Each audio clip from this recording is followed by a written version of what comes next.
gosh. Oh, hamstring. Up. Sniper, take the other picture. Yeah, I mean, that's how you can formulate opinions without having true facts. I'm telling you, think about it logically for just a second. Dear Reds fans, welcome back to the Zebra Zillionaires. It was a tough one yesterday. Live from Chatterbox Sports Studios, it's Off the Bench with Tom Brenneman.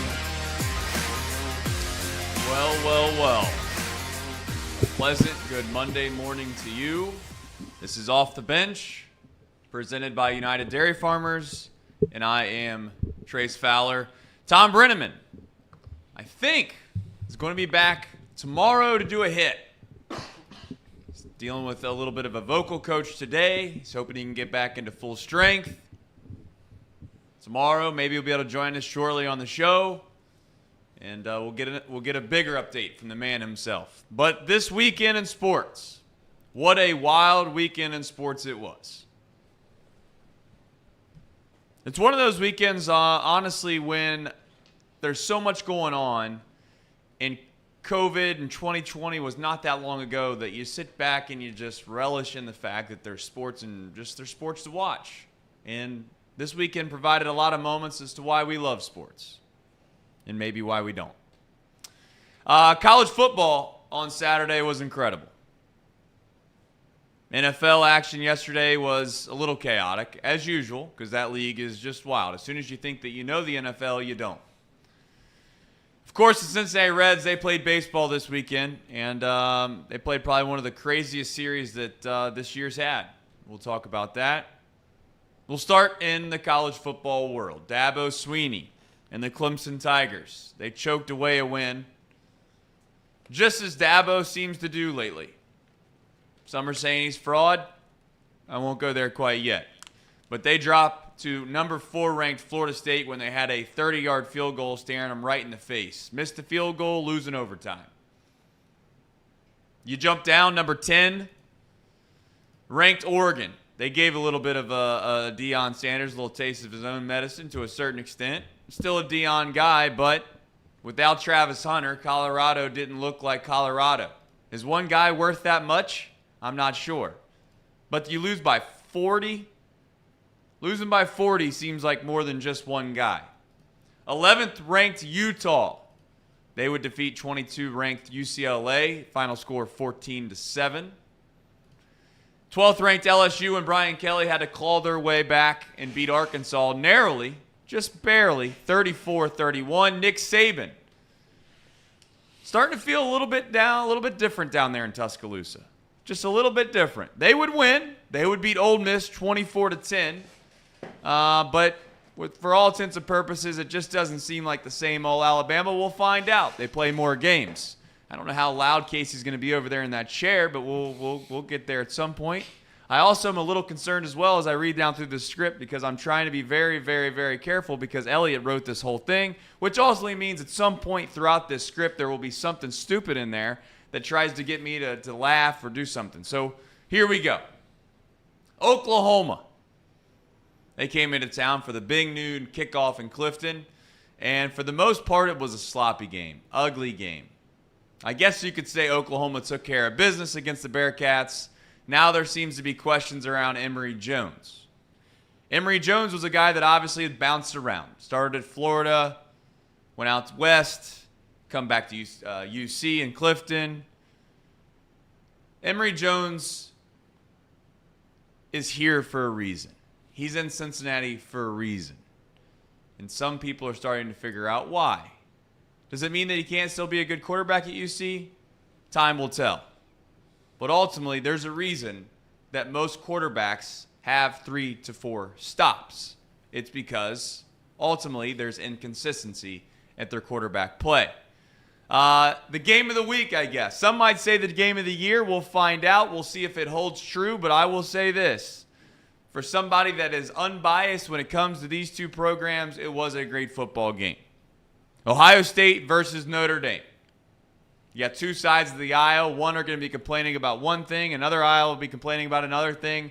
At the end of the day, you played a full football game, and Ohio State narrowly edged Notre Dame 17-14. A walk-off, for the most part, win for the Buckeyes. And the crazy thing is, Marcus Freeman had 10 men on the field for the final 2 plays. Why 2 plays? Well, the first play, there was a timeout. Second play, they run back out there, and they decided they didn't need 10, or they didn't need 11 guys. They'll just play with 10. Marcus Freeman said he didn't want to sub in a defensive lineman because of the fear of a penalty. But Ohio State was on the 1-yard line. Do you buy into that?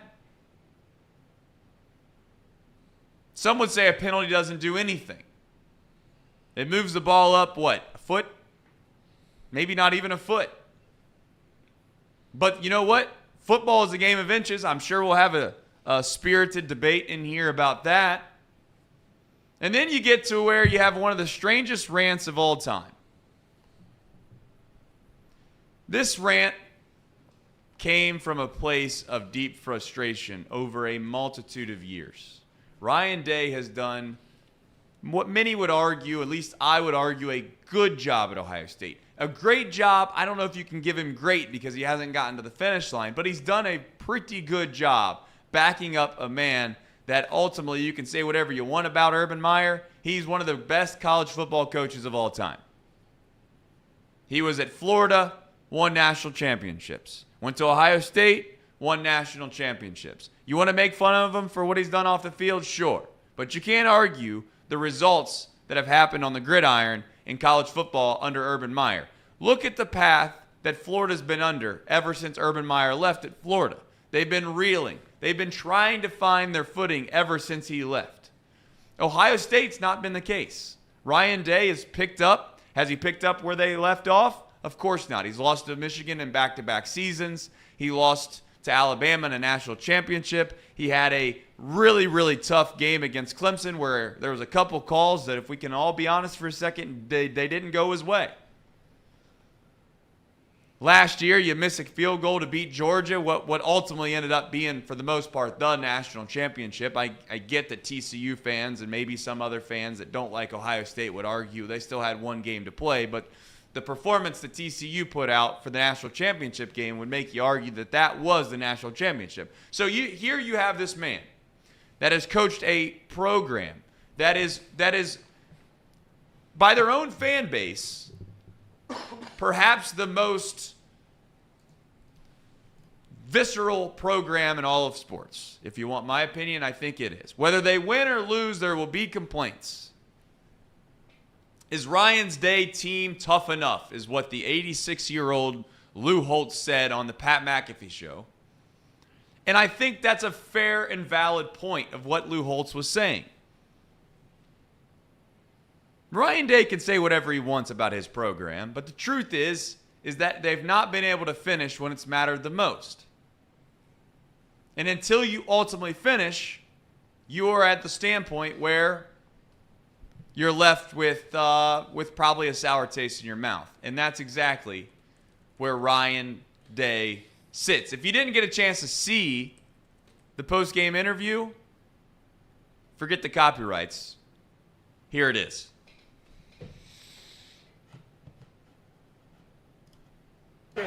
Coach, you knew this one wasn't going to be easy, but it came down to the wire. And what can you say about the performance from your quarterback, Kyle McCord, to finish that drive? Toughness, that's it.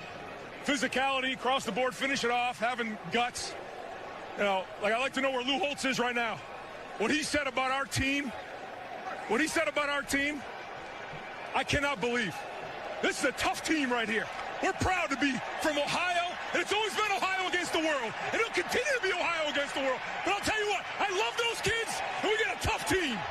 What did they prove to you tonight in this victory that you'll take away and run with? Toughness. So everybody's questioning these kids all the time. We had one bad half the last couple years. That's it. Everybody wants to question these guys. These guys are warriors right here to come back and win. This kid right here to come back in the second half and win. I'm emotional about this for a reason. A lot of people question these kids and say a lot of things about them.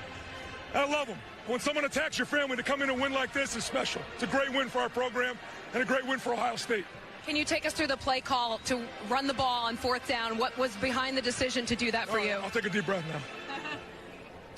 So when we got down there, we had no timeouts, and I felt like we had a chance to maybe, sprint out to get Marv the ball. We wanted to get Marvin the ball. He's the best receiver in football.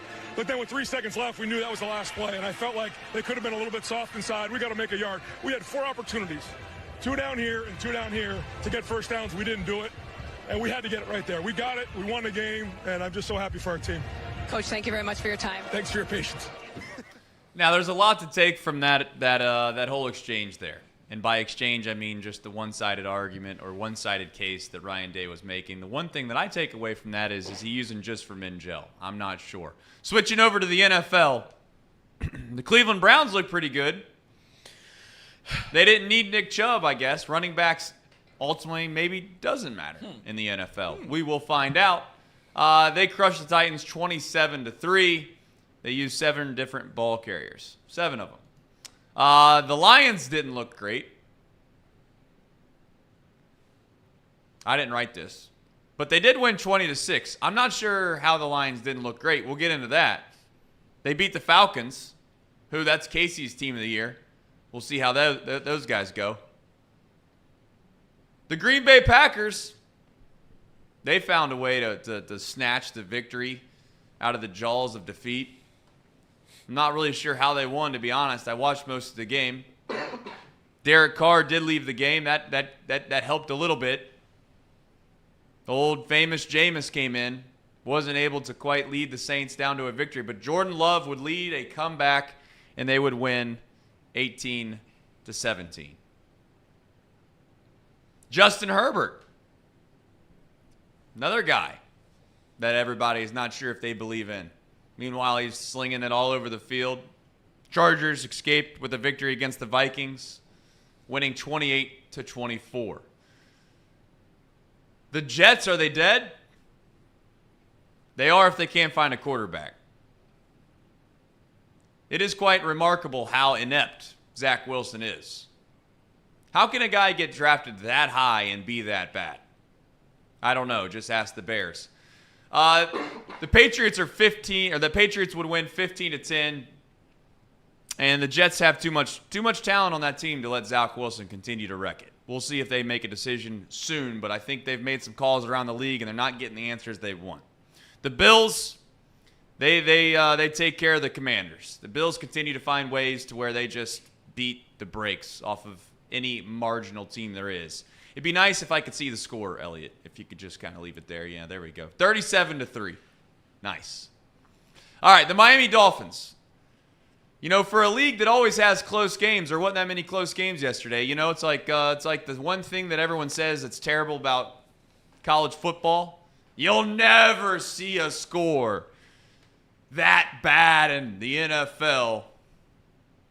The Miami Dolphins, are they the best team in the AFC? I don't know, but they sure damn look like it. They beat the Denver Broncos 70-20. 70 points in the NFL. 726 total yards of offense. 726 yards. That's laughable. Like, that is actually laugh out loud funny that even exists in the NFL. They had a chance for 73. And they just decided they were gonna fall and fall on the sword and hold on to the ball. And for all intents and purposes, McDaniel spoke on that after the game, and he had good valid points. He said it just wasn't in basically their moral system to go for the record in that situation. So kudos to them. Sean Payton, he just left Russell Wilson in there till the very end. Some are saying that's very disrespectful to a franchise quarterback. X.com said, let Russ cook. They let him cook. He burned the kitchen down. What a disaster that franchise is right now. If you're a Denver Bronco fan, imagine the offseason of getting Russell Wilson, thinking that you're all the way back. And little did you know there was going to be a fire of all fires down there at whatever they call their field now. In Power Stadium. Mile High, whatever it is, they need to figure it out in Colorado because it's not looking good. Anthony Richardson, less Colts. Turns out you might not even need a quarterback in Indianapolis. They beat the Ravens. The damn good Ravens. Baltimore's been ravaged by injuries to start the season, yes. But to lose to the Colts, 22-19. Tough loss for the Ravens. Had a chance to take the AFC North by storm, go to 3-0. Instead, they drop back to 2-1. Seahawks beat Andy Dalton's Panthers 37-27. The Cardinals shocked the Dallas Cowboys, who I think is the best team in the NFL, but I don't know. They still do have Dak Prescott. And unfortunately, that might rear its ugly head once more. They lose 28-16. It seemed like all the eyes were on the Bears-Chiefs game, at least on social media it sure was. Not because of the future Hall of Famer Justin Fields. Not because of the greatest quarterback of all time and Patrick Mahomes. No, it was because Taylor Swift, she was cheering in the press box for her new boyfriend, Travis Kelce. Are they boyfriend and girlfriend yet? I don't know. Who gives a damn, quite honestly, but I guess the world does. I don't know. She's there with Mama Kelce, with a bunch of other randos. I had no idea who they were. They're banging on the glass. It was absolutely disrespectful how hard they were cheering when the score was like 41-0. I mean, you'd have thought that they just won the AFC Championship. They're going to the Super Bowl by the way that they were acting. What a boss move by Travis Kelce, by the way, though. He's bringing in, without question, the most famous artist there is of our generation. And when's he do? He brings her to the Bears game. He knows how to play. This isn't his first rodeo. He's like, we got a chance to do something here. We got a nice, easy game. Probably going to catch a touchdown or two. Make it look all nice and dandy. Can't bring her to a game against, the Chargers or somebody that they could possibly get beat by. Bring her to the Bears game. Smart move. Controversy is spread all within the Bears now. They got a defensive coordinator. Said someone broke into their facility, stole $100,000 in equipment, and then they top it all off and they lose 41-10 to the Chiefs. At this point, maybe next time they have the number one pick, this is just a little bit of help from your friendly rival. Don't trade it away when you don't have a franchise quarterback. At this point, I would just tank if I were the Bears. I'd get Caleb Williams, and I'd just move on. But we'll see. That's probably what they won't do because they are the Bears. The Raiders, they lose on Sunday Night Football to the Steelers, and that makes everybody in the AFC North 2-1 outside the Cincinnati Bengals. Speaking of Cincinnati, this is a Cincinnati sports talk show. And the Reds did play baseball over the weekend. As I mentioned on Friday, this is going to be a huge 4 days in Cincinnati sports. Massive. Why? Because the Reds had a huge series at home against the Pirates. And quite honestly, there's mixed emotions when it comes to this. The Reds would lose 2 of 3. And the game on Saturday will leave. It's going to live in infamy. It's going to live in infamy. Reds jumped out to a 9-0 lead through 3 innings. Then the wheels fell off. Teams at that time were 0-205 when trailing by 9 runs this season. The Pirates were a cool 0-315 over their last 50 seasons. Pirates would score 13 unanswered runs. And honestly, to make matters worse, as if when you blow a 9-0 lead and you're down 13-9, to make matters worse, to be honest with you, the Reds fought all the way back. And in the bottom of the 9th, they had a chance to tie the game with a runner on third with less than 2 outs, and the tying run was just 90 feet. One swing of the bat, and the Reds would go home winners. Instead, they would strain the runner. TJ Friedl would be there to die. Speaking of TJ Friedl, he's a guy, quite honestly, if he plays like that for the next 4 to 5 years, he will start to get a little bit of credit nationally. He's gone unheralded this year nationally. No one speaks of TJ Friedel. But if he's this good for the next 4 to 5 years in Cincinnati, I will guarantee you that the Cincinnati Reds will be worrying about home field advantage and what their record is, what it is in regards to where they would stand for the postseason on September 26th from here on out, instead of worrying about just getting into the postseason if TJ Friedel plays this well.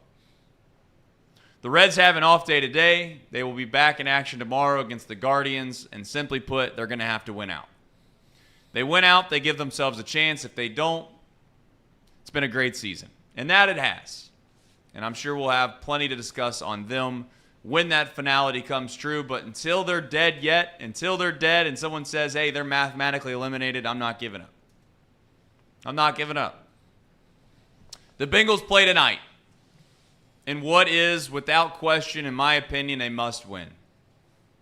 It's a must-win.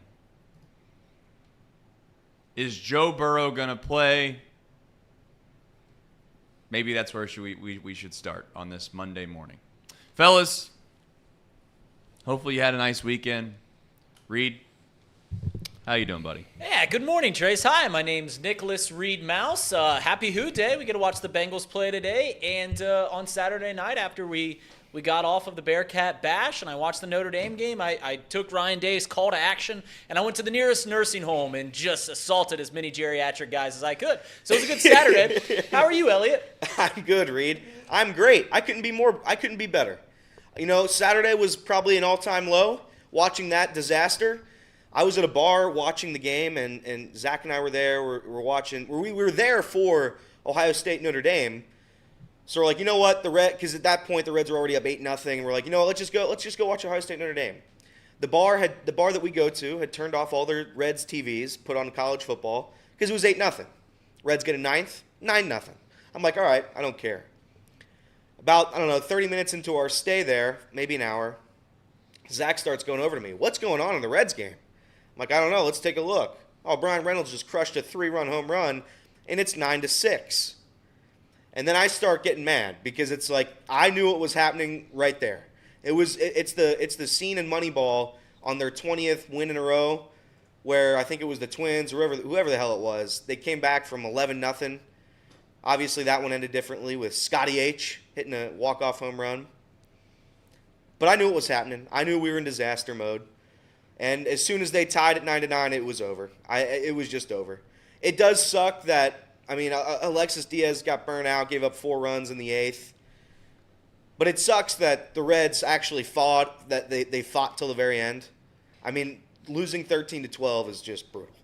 It started off with a hit by Joey Votto, Friedel doubles, second and third, nobody out. I thought it was like, all right, they might actually tie it. Nope. They go down 13-12. So that was horrible. I'm not going to lie, that was one of the worst losses I've ever experienced as a Reds fan. Maybe the worst loss, if I'm going to be honest with you. But I got over it. I got through yesterday. I went to the Reds. I went down to the GABP yesterday. I said goodbye to my favorite player, Joey Votto. That was incredible. There was a great turnout there for yesterday's game. I didn't know the number. It looked like there was 30,000 there, though. Standing O for Joey. I was very excited. I was very happy for him. He got a big hit in his last at bat at GABP. So everything kind of came back to where I was like, okay, I can live now. The Red season is over. I mean, if we want to say they can win 5 in a row, you can go ahead and say that. But the season is over. There's just no chance. If the 2 losses they had on Friday and Saturday, it was just the nail in the coffin. It's over. So you're gonna have to be okay with it. The Reds are gonna finish this season above 500 for the first time in a while. It's a season that's gonna go down as probably, honestly, my favorite season until we win a World Series. This is gonna be my favorite season, just because of how low expectations were, and you crush those, and you just have a fun season, and that's what this was.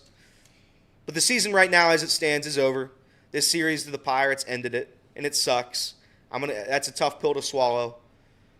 So I'm just going to keep fighting until the end, and hopefully the Reds finish above 500. That's all I've got left. But other than that, I'm great. Casey, how are you? I'm doing all right, Elliot. I'm not as bad as you are. I did not have a great weekend in terms of football analysis. I just got taken to the woodshed. My Falcons got destroyed. Commanders got destroyed.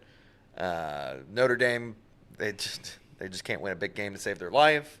Yeah, not a great weekend for old Casey over here in terms of football, but We can make it all up. We can make it all up tonight. FC Cincinnati won. It can all be forgiven tonight. FC Cincinnati won. They did. They did. What a victory. What a victory. They needed one bad. They kept drawing. And they kept losing to really good teams, so they needed a victory. So good for FC. Yeah, great for him. Happy for him. Yeah, but that's... Shout out Mac and JT. They told me to take the Raiders last night, or the Steelers. Yeah, and we did. I took the Steelers. Good job. Went on Betfred Sports. So shout out Mac and JT. Hey, not to beat a dead horse, not to pummel the Reds fans in this chat into the ground. I hope you don't do it. I mean, I hope you don't do it right now. I don't believe in karma. I don't believe in jinxes. You guys do. Do you think you maybe shouldn't have played that 3-run home run from the Pirates 36 times on the show on Monday? Do you think you maybe should have given the Pirates a little bit of credit instead of talking how bad they were on Friday when we had our last show? Well, no, we're not going to do that. To be clear, the Reds lost that series. The Pirates did not win. Yeah. I mean, listen, the Reds are playing. They're not playing good baseball right now. Like if you wanna mask it and make yourself feel better and say, oh, they had a chance to beat the Pirates, yes. But am I gonna give the Pirates a ton of credit? Not really, because ultimately at the end of the day, if you can't beat the Pirates in a series, you ain't worth a shit. And that's where we're at. And I don't think the Cubs are either. The Cubs are winning one-run games against the lowly franchise of the Rockies. They do have to face the Braves and the Brewers. Do I think that they could go 3-3? Of course I do. Largely because the Brewers are just going to get the rotation set for their upcoming playoff series. And then on top of that, you have the Braves who have already clinched everything, and they've got the best record in the National League. So what is there to play for there? But they do still have to play good teams to give the Cubs like some credit. Just because they win doesn't mean these teams are going to roll over and die for them. But at the end of it all, I think if this season were going to end a certain way, I know it sounds ridiculous to say, but I kind of am glad it ended the way that it ended because of. First of all, I don't think it's over. I know Elliot says that. I don't think it's completely dead because I don't think it's dead. I know it's a tall task, but you know what I feel like? It feels like you're getting the ball back with a minute and a half left and you're on your own 10-yard line. You ultimately know the chances of getting in the end zone on the opposite side are very, very small, but you're not turning the game off. So, I mean, the point I was making here, Reed, before we get into it is like, If you're using your brain, you realize that the Reds have significant holes right now that they're not going to be able to fix, and it's just been a great year. And if magic happens and they find a way in, so be it. But I'm not going to say it's because the Pirates are good. Do I think that they have a chance to be good? Yes, but that wasn't the question I was. I guess the question I was asking is those who believe in karma, those who believe in jinxes. Yeah. Do you think that playing that home run 36 times on Friday's show may have led into some bad karma that led to the worst Reds loss in your lifetime? No, I think what it was, Okay. I actually think what it was is that I wore a jersey for the first time in my life on Saturday. And I think it was a stark reminder that you just don't wear jerseys. That's what I think. Now, am I going to probably sell that jersey, auction it off on the show? Maybe. I don't know. But for those that don't know, I was looking in my closet trying to figure out what to wear for the bash. I must say the jersey did look nice. I like the jersey. It looked really great. sharp. You looked great in it. I thought it looked looked great in it. I think you should wear it again. I mean, you looked handsome. I'm not going to lie. You looked handsome. It's a handsome fella. But the problem is that I just don't know if I can wear it again. Maybe the jersey was good luck, because if I must say, here's what happened. I'm not going to take this loss solely on me, but for a guy that wants to make fun of our jinxes right now, Casey, that's really what he's ultimately trying to get Yeah, at. that's what he's trying to do. What he's doing is this. He's manipulating me by trying to say, hey, I wasn't the reason that the Reds lost. And then he's going to say, see, you said that jinxes don't exist. But see, now I know that's what he's trying to do, so I'm not going to go there. Well, what I am going to say is this. I was wearing a Barry Larkin old school throwback jersey. Okay, that's the first jersey I've ever worn in my entire life. I don't want to get into like shaming people that wear jerseys. It's just weird sometimes to me that you're like idolizing another man while you're going to a game and you're going to see them. I don't know. There's something a little odd about that. But You know what? To each their own. Again, I really don't have a problem with people wearing jerseys. I understand it. I just personally have never got myself over the hump of wearing one. But I wore a jersey on Saturday. And then I also went to the Revivalist concert. Shout out David Shaw. He's from Hamilton. No big deal. And he does a concert. He was at Red Rocks. For those that don't know, the Revivalist, kind of a big deal. He was at Red Rocks this past week. And he just so happens to do a show in his hometown every single year right here in Hamilton. Big fan of the Revivalist, so we decided to go. It was cold, if I must say. It was cold? This is the ultimate problem. This is the jinx. Ready for it? Which I get it. Makes no sense. But it was cold. I get to the concert. I'm like, I need a hoodie. So I go find a little merch shack. I spend way too much money on a Revivalist hoodie. I wear the hoodie. I put the hoodie on, and the wheels fell off, Elliot. And it just couldn't get it back. So, yeah, it was my fault. But it was because I put a hoodie on. I didn't know you were. I didn't know. I thought you were watching it at home. I didn't know you were. I didn't know you were not watching it. So that's why we lost. Right. I was watching it. I was watching it, actually. First of all, Elliot starts panic texting in the group chat, and I look at the score, and it's 9-6. First and second, nobody out. And I was like, yeah, this isn't good. But Elliot is so negative. Oh, man. I mean, this guy will bring you down in the dumps real quick. I mean, you would have thought the season was literally over right then and there. Up 3 runs. I get on Betfred, and the live line, by the way, is still like plus 875 for the Pirates at this moment. So Elliot is overreacting a little bit here. Now, ultimately, it came true. But some are saying it's because of the negative energy that Elliot brought. Elliot, would you like to respond to this? No, I mean, I'm not going to respond to that garbage. The Reds were dead as soon as they played that game, and that's fine. If you want to say it was my negative energy, everybody knew where that game was going. Everybody knew it. Everybody knew it. Alexis Diaz giving up 4 runs in the 8th inning was just, wild. It's just preposterous. Everything that happened in that game was a disaster. When they were up 9-0, I was legitimately ready, like, all right, I think this is a playoff team. I think this is a playoff team. And now it's not. Now they're dead again. So we'll see. We'll see. It wasn't my negative energy. My negative energy was just realism. So that's what I was. I was realistically expecting the Reds to die, like every Cincinnati sports team has ever done. When I watch them, they just die. So that's what I expected, and it happened.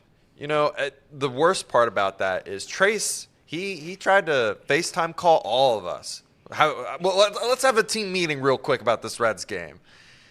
Elliot picks up, I pick up. I'm just watching. I'm just observing.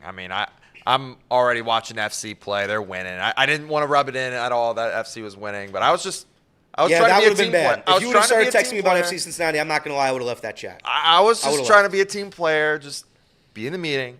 And Trace, he did everything in his power to get Elliot to get positive about this game.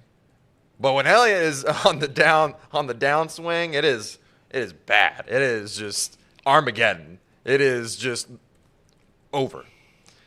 So I felt kind of bad for Elliot. It was a really, really high and a really low, and that was a tough one. Yeah, that was the toughest one of them all. To end the season like that, when they're and again, it's not over yet. Whatever. If you want to, I'm not even gonna respond. It's just not over. Listen, the season was awesome. It was legitimately incredible. It was magical all the way through. What hurts right now, this team legitimately could have made the postseason. They had every opportunity in the world to make the postseason.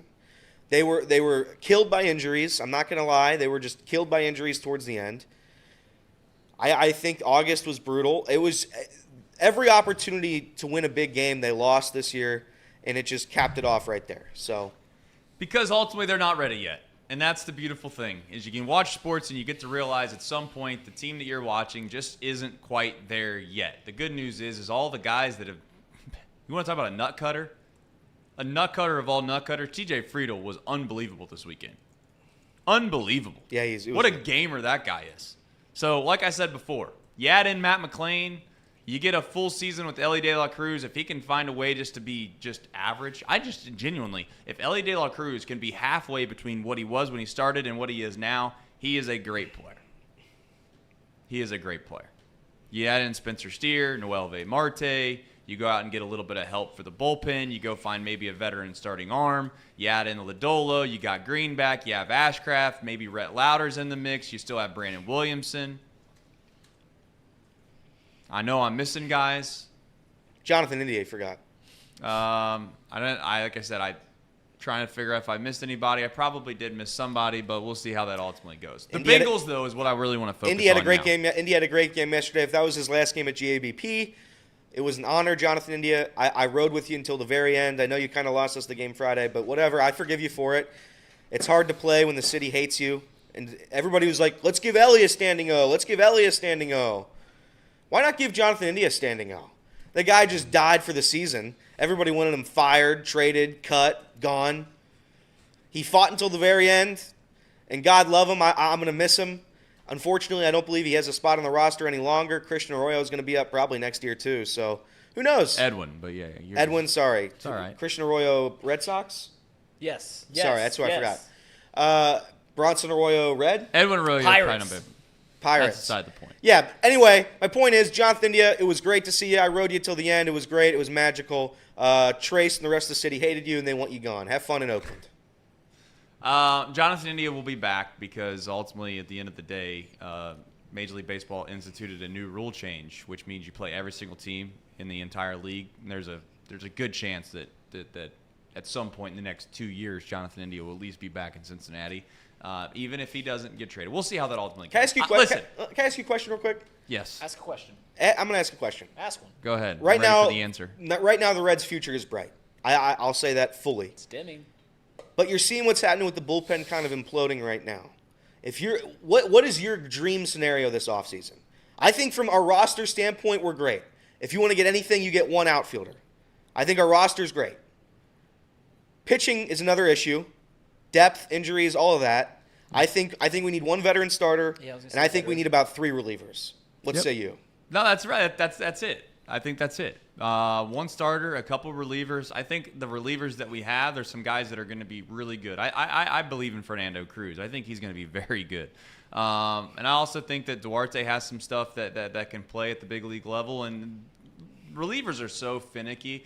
It's just hard to really, from a year in, year out basis, to like say, we want these guys to be in our bullpen.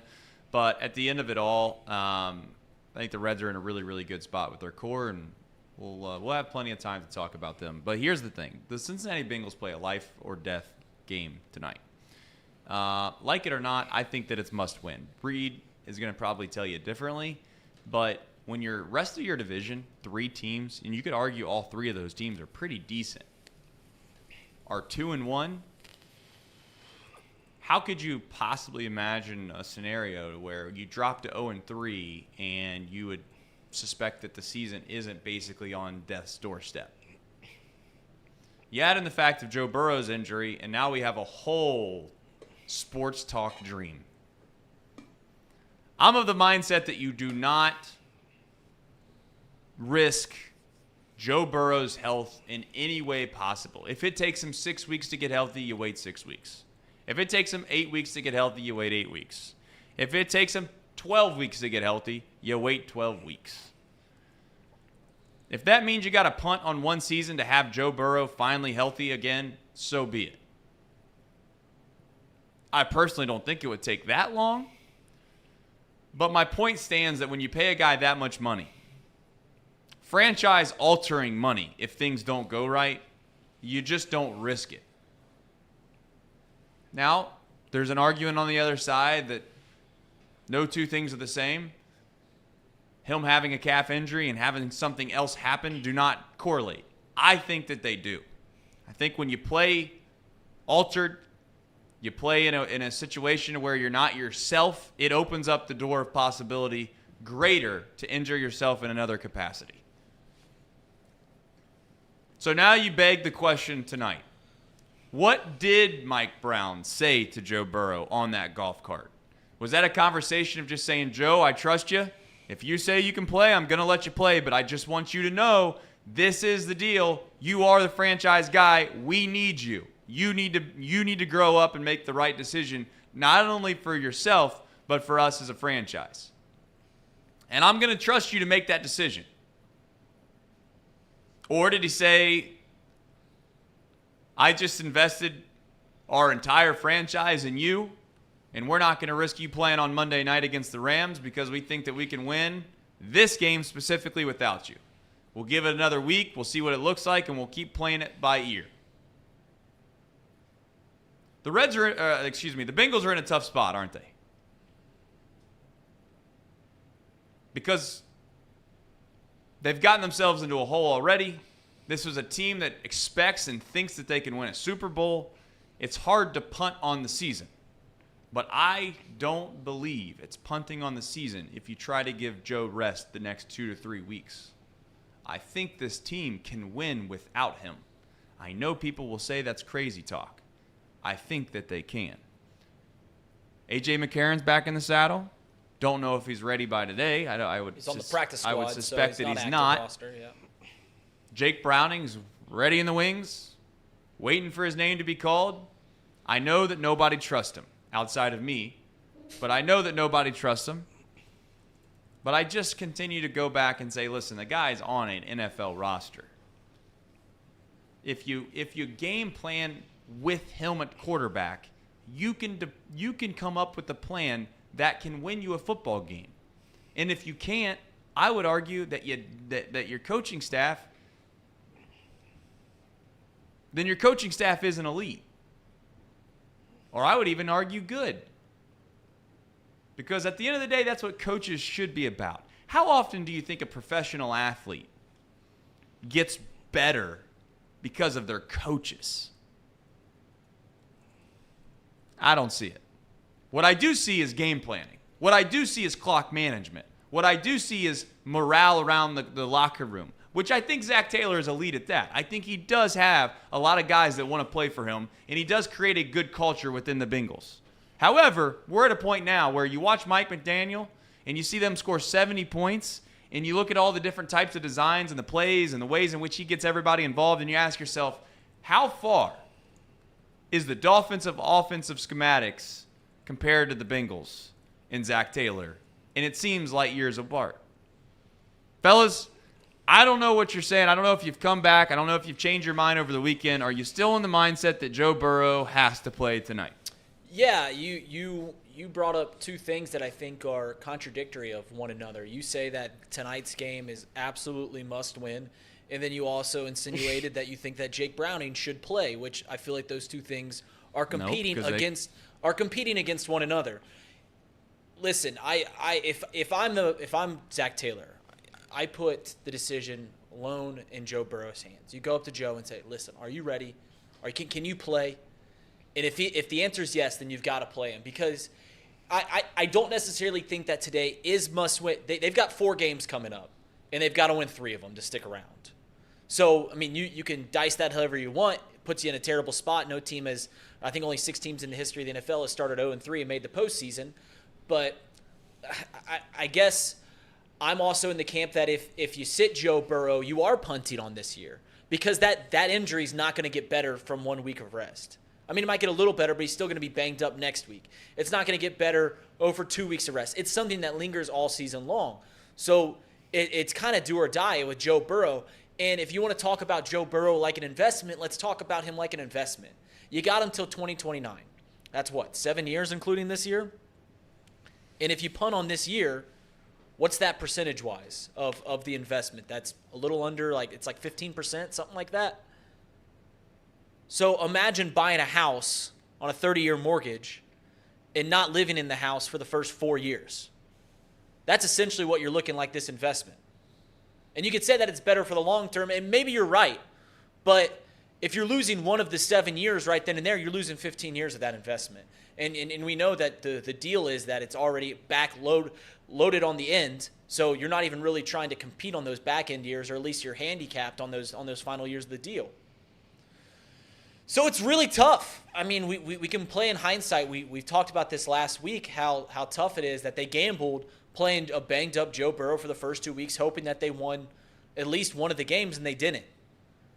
In hindsight, yeah, you should have started Jake Browning and gave Joe Burrow a couple extra weeks of rest, and you'll start 0-2, and now he's healthy for the easiest 4-week stretch of the season. It's just a very, very, very, very, very tough spot. If you ask me right now, if Joe Burrow is even over 50% ready to play, I play him. Because I'm not ready to give up on this year. And if you play Jake Browning for the next few weeks, it is giving up on this year. Yeah, I agree. And Reed's right.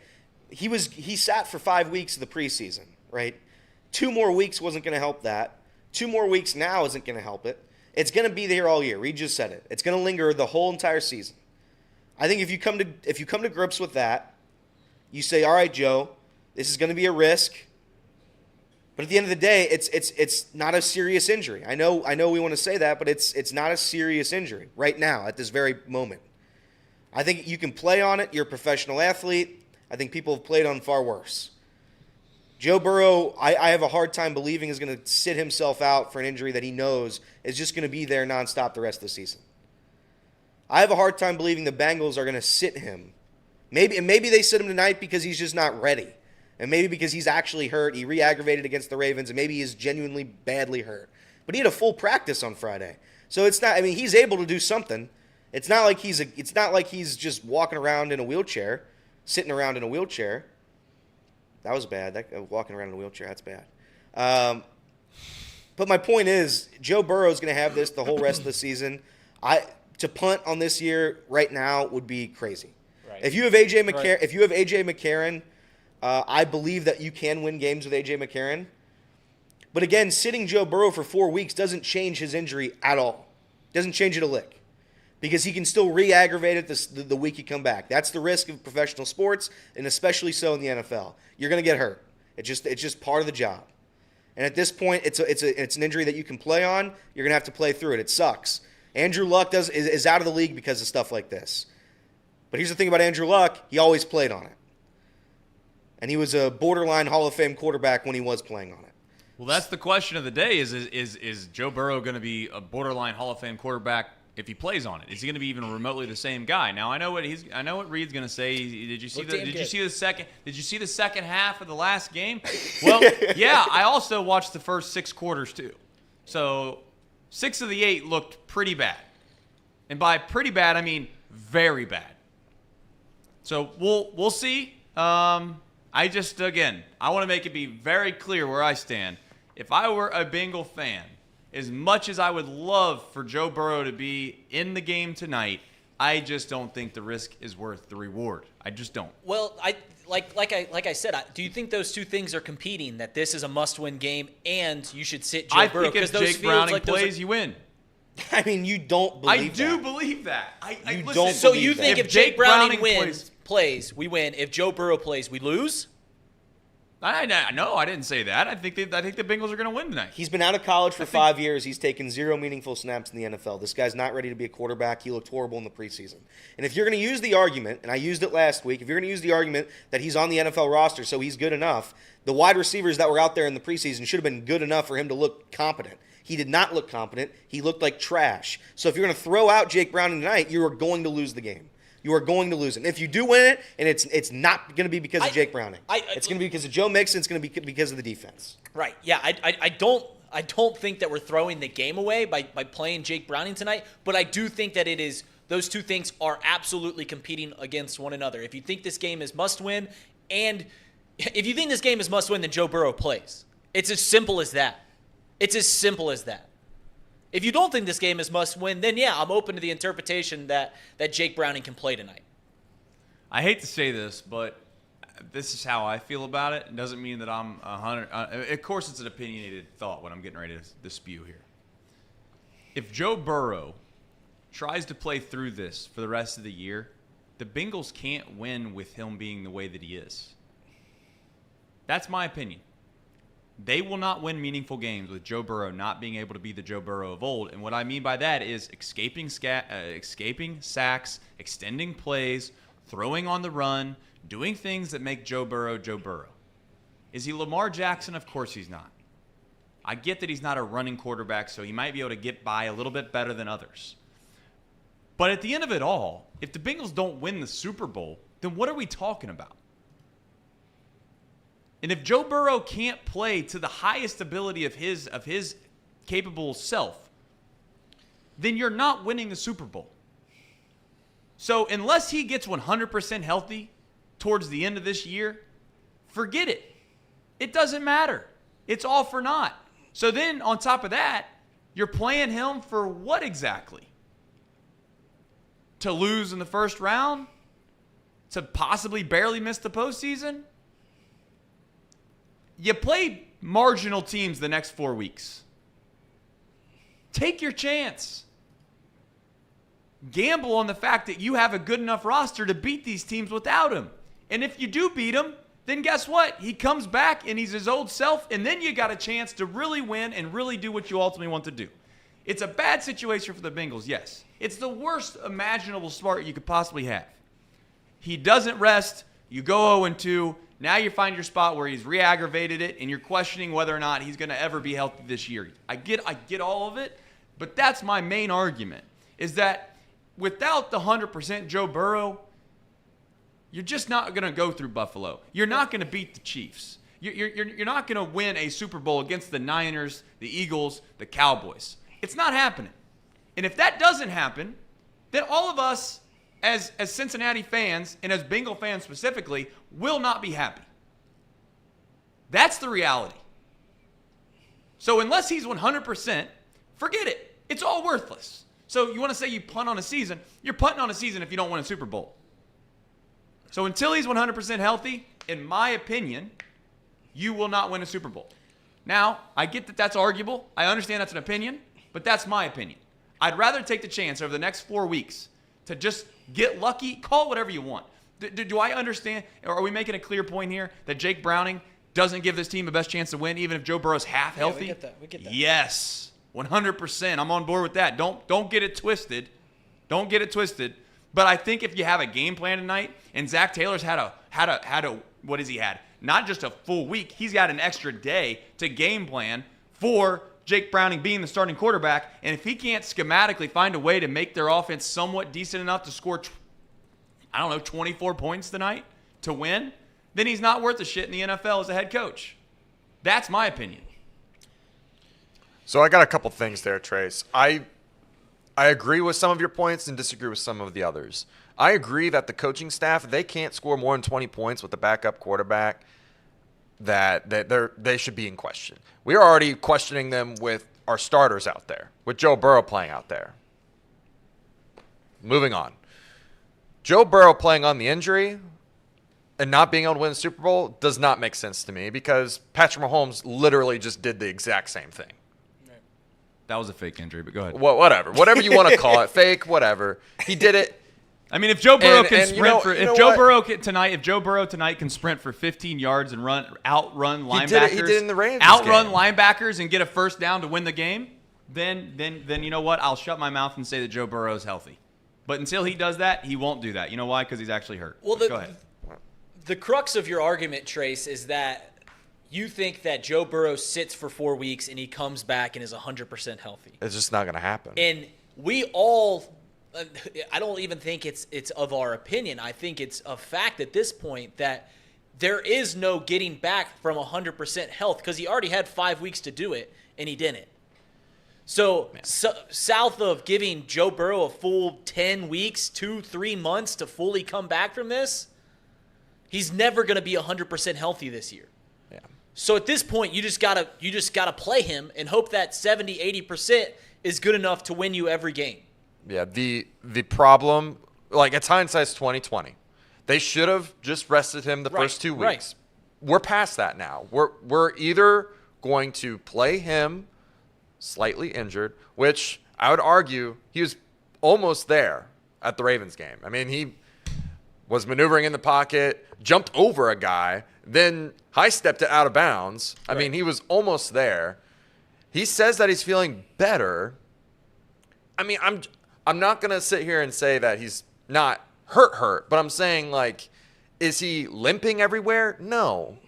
And who knows? If the line does a good enough job, which they've been doing pretty well, maybe he can get somewhat better as the season goes on. I mean, the same thing happened with Mahomes. Clearly, the same thing happened with Mahomes. Right. So I think that if the Bengals are in a must-win situation, which I believe they're in a must-win situation, they got to play Joe Burrow. and they got to play. They got to play their best. If they don't play their best, and they play how they've been playing, very slow to start the games, right, they're not winning this ball game. I'm just telling you that right now. The Rams will not let you get away with coming back on them. They've got a competent enough run game. Stafford is good enough to burn you. They got one of the best coaches in the league. Yeah. Do not start slow this game. Do not start slow. Yeah, and by the way, Zebra Zillionaires tonight, if you want to ride it, Joe Mixon touchdown and Bengals over 2.5 first quarter points. Because of that very logic, if you start out slow against the Rams tonight, it's over, it's done, cancel the year. My counter argument to Trace would be, if we're going to sit a guy because you're worried about the investment, right? We're paying a guy a lot of money to be our left tackle right now in Orlando Brown. We're going to pay a lot of money for Jamar Chase. So if Orlando Brown can't protect our guy Joe Burrow, then why play him, right? Because what's the point? What's the point of risking his injury when we're throwing out Jake Browning back there? What's the point of Jamar Chase playing if nobody's competent enough to throw him a football when we can just save them? We can save everybody's injuries, and we'll just tank on the whole year and we can punt. That's the counter argument I have because it doesn't make sense to me. If you want to punt on the year, that's what you're doing. If you play Jake Browning and you bench Burrow for 1 week, 2 weeks, it doesn't really matter to me. If you're benching him, you're quitting on the year. That's my argument. That's the fundamental disagreement that we have in this room. I mean, you have professional football players out there, and the idea that Joe Burrow is the only person that could possibly be behind center for the Cincinnati Bengals and them win football games with this Super Bowl caliber roster is laugh out loud funny to me. I mean, this guy has been terrible for 6 of 8 quarters. Awful. Not good, not average, awful.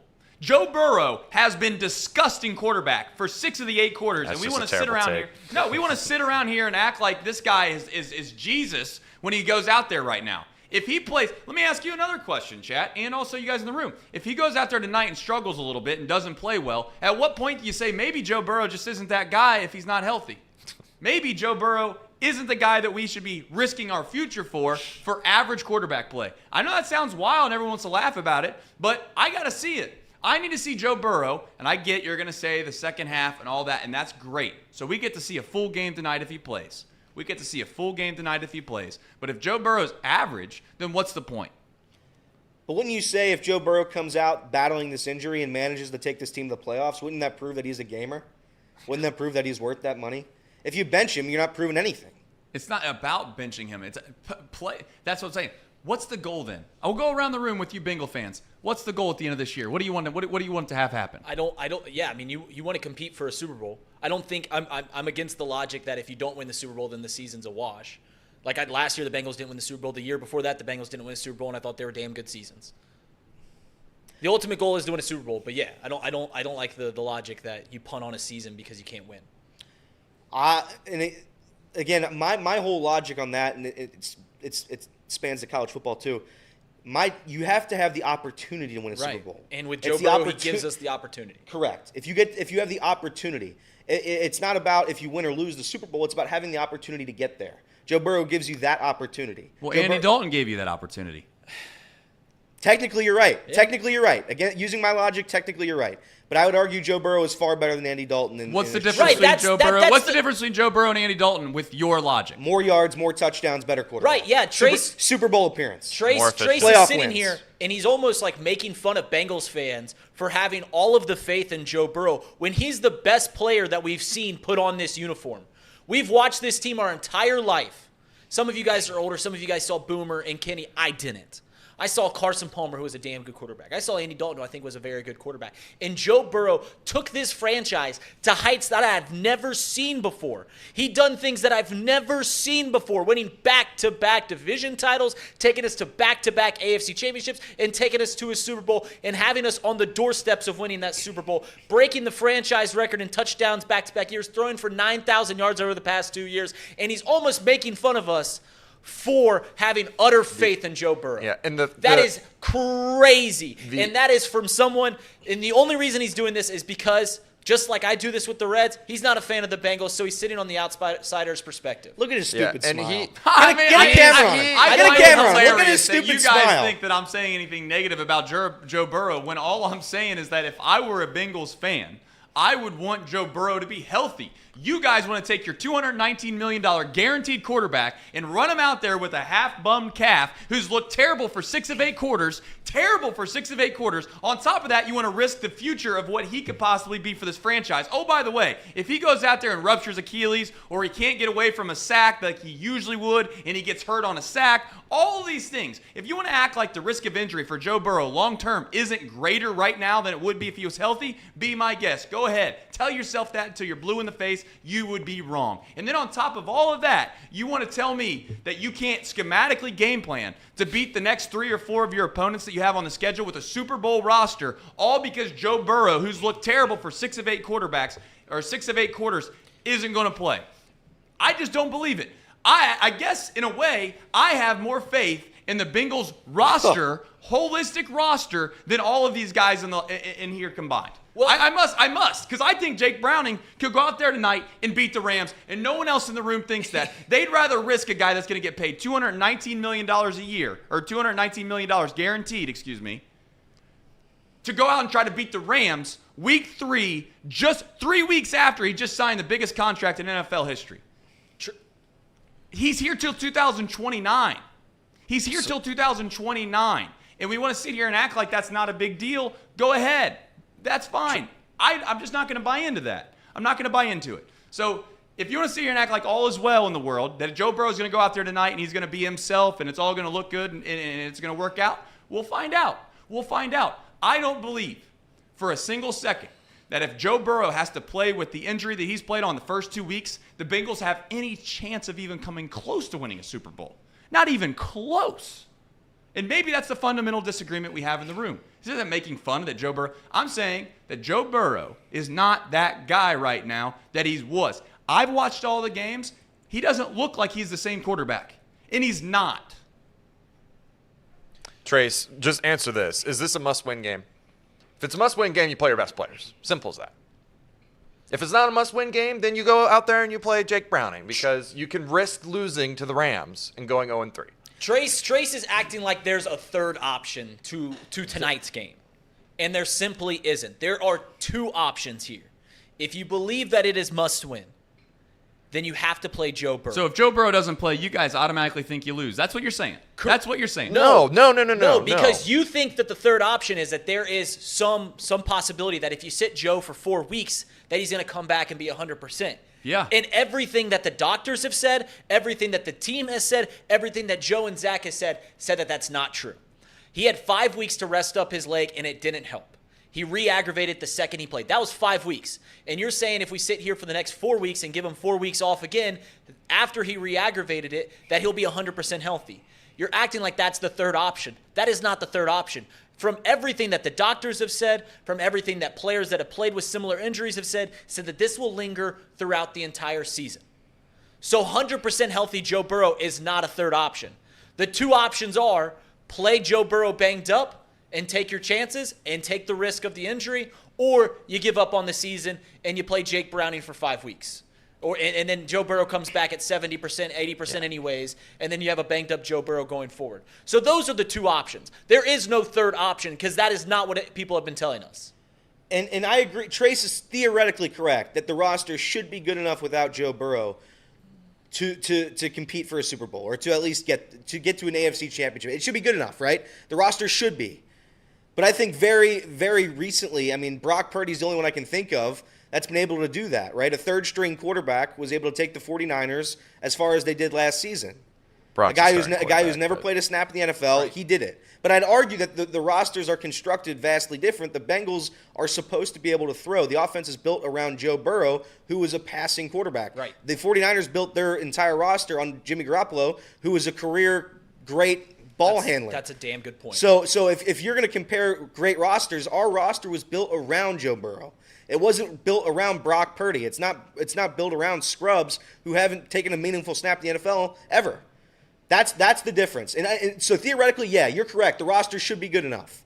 But we are not the 49ers. We're not handing the ball off 35 times a game with 4 different running backs. Right. That's a good point. This Bengals roster is built around Joe Burrow being empty set or Joe Burrow being in shotgun with 4 wide receivers wide. We don't have 2 tight ends that are competent. Like, we're not the Browns that can go too tight, go under center, have a strong back. We're not the Ravens that have fullbacks out there. We're not built like these 49er teams that are trying to limit their quarterback, that are trying to win dominating on the ground play. Our winning formula is getting the ball in Joe Burrow's hands and letting him pass it along the field to Tyler Boyd, to T. Higgins, to Jamar Chase. That's our roster buildup. That is our roster makeup. And to completely go against the roster and say, all right, we're going to limit the team. We don't have that roster. We just don't have that roster to limit the game. The game revolves around 9. And you personally, Trace, I can't even imagine you having this take, because when Aaron Rodgers went down, Packers were terrible. They were terrible. That's because the Packers never really truly had a Super Bowl roster with Aaron Rodgers. They didn't have Jamar Chase. They had Devontae Adams. They had Devontae Adams, and you know my favorite thing? They had one receiver, and I would argue that T. Higgins is just as good as Devontae Adams, if not better. Tell me I'm wrong. Tell me what's Devontae Adams since he left Green Bay? That's a crazy. He's been good. He's been great. He's been good. He's literally that's. He had 180 yards last night. He had 180 yards and 2 touchdowns last night. Yeah, but I'm saying in general terms. Yeah. Okay, fair. That might be a terrible take by me. That's all good and well. But to see here, here's my thing with the Joe Burrow takes. Isn't Jordy Nelson a Hall of Famer? And Jordy Nelson left was nobody.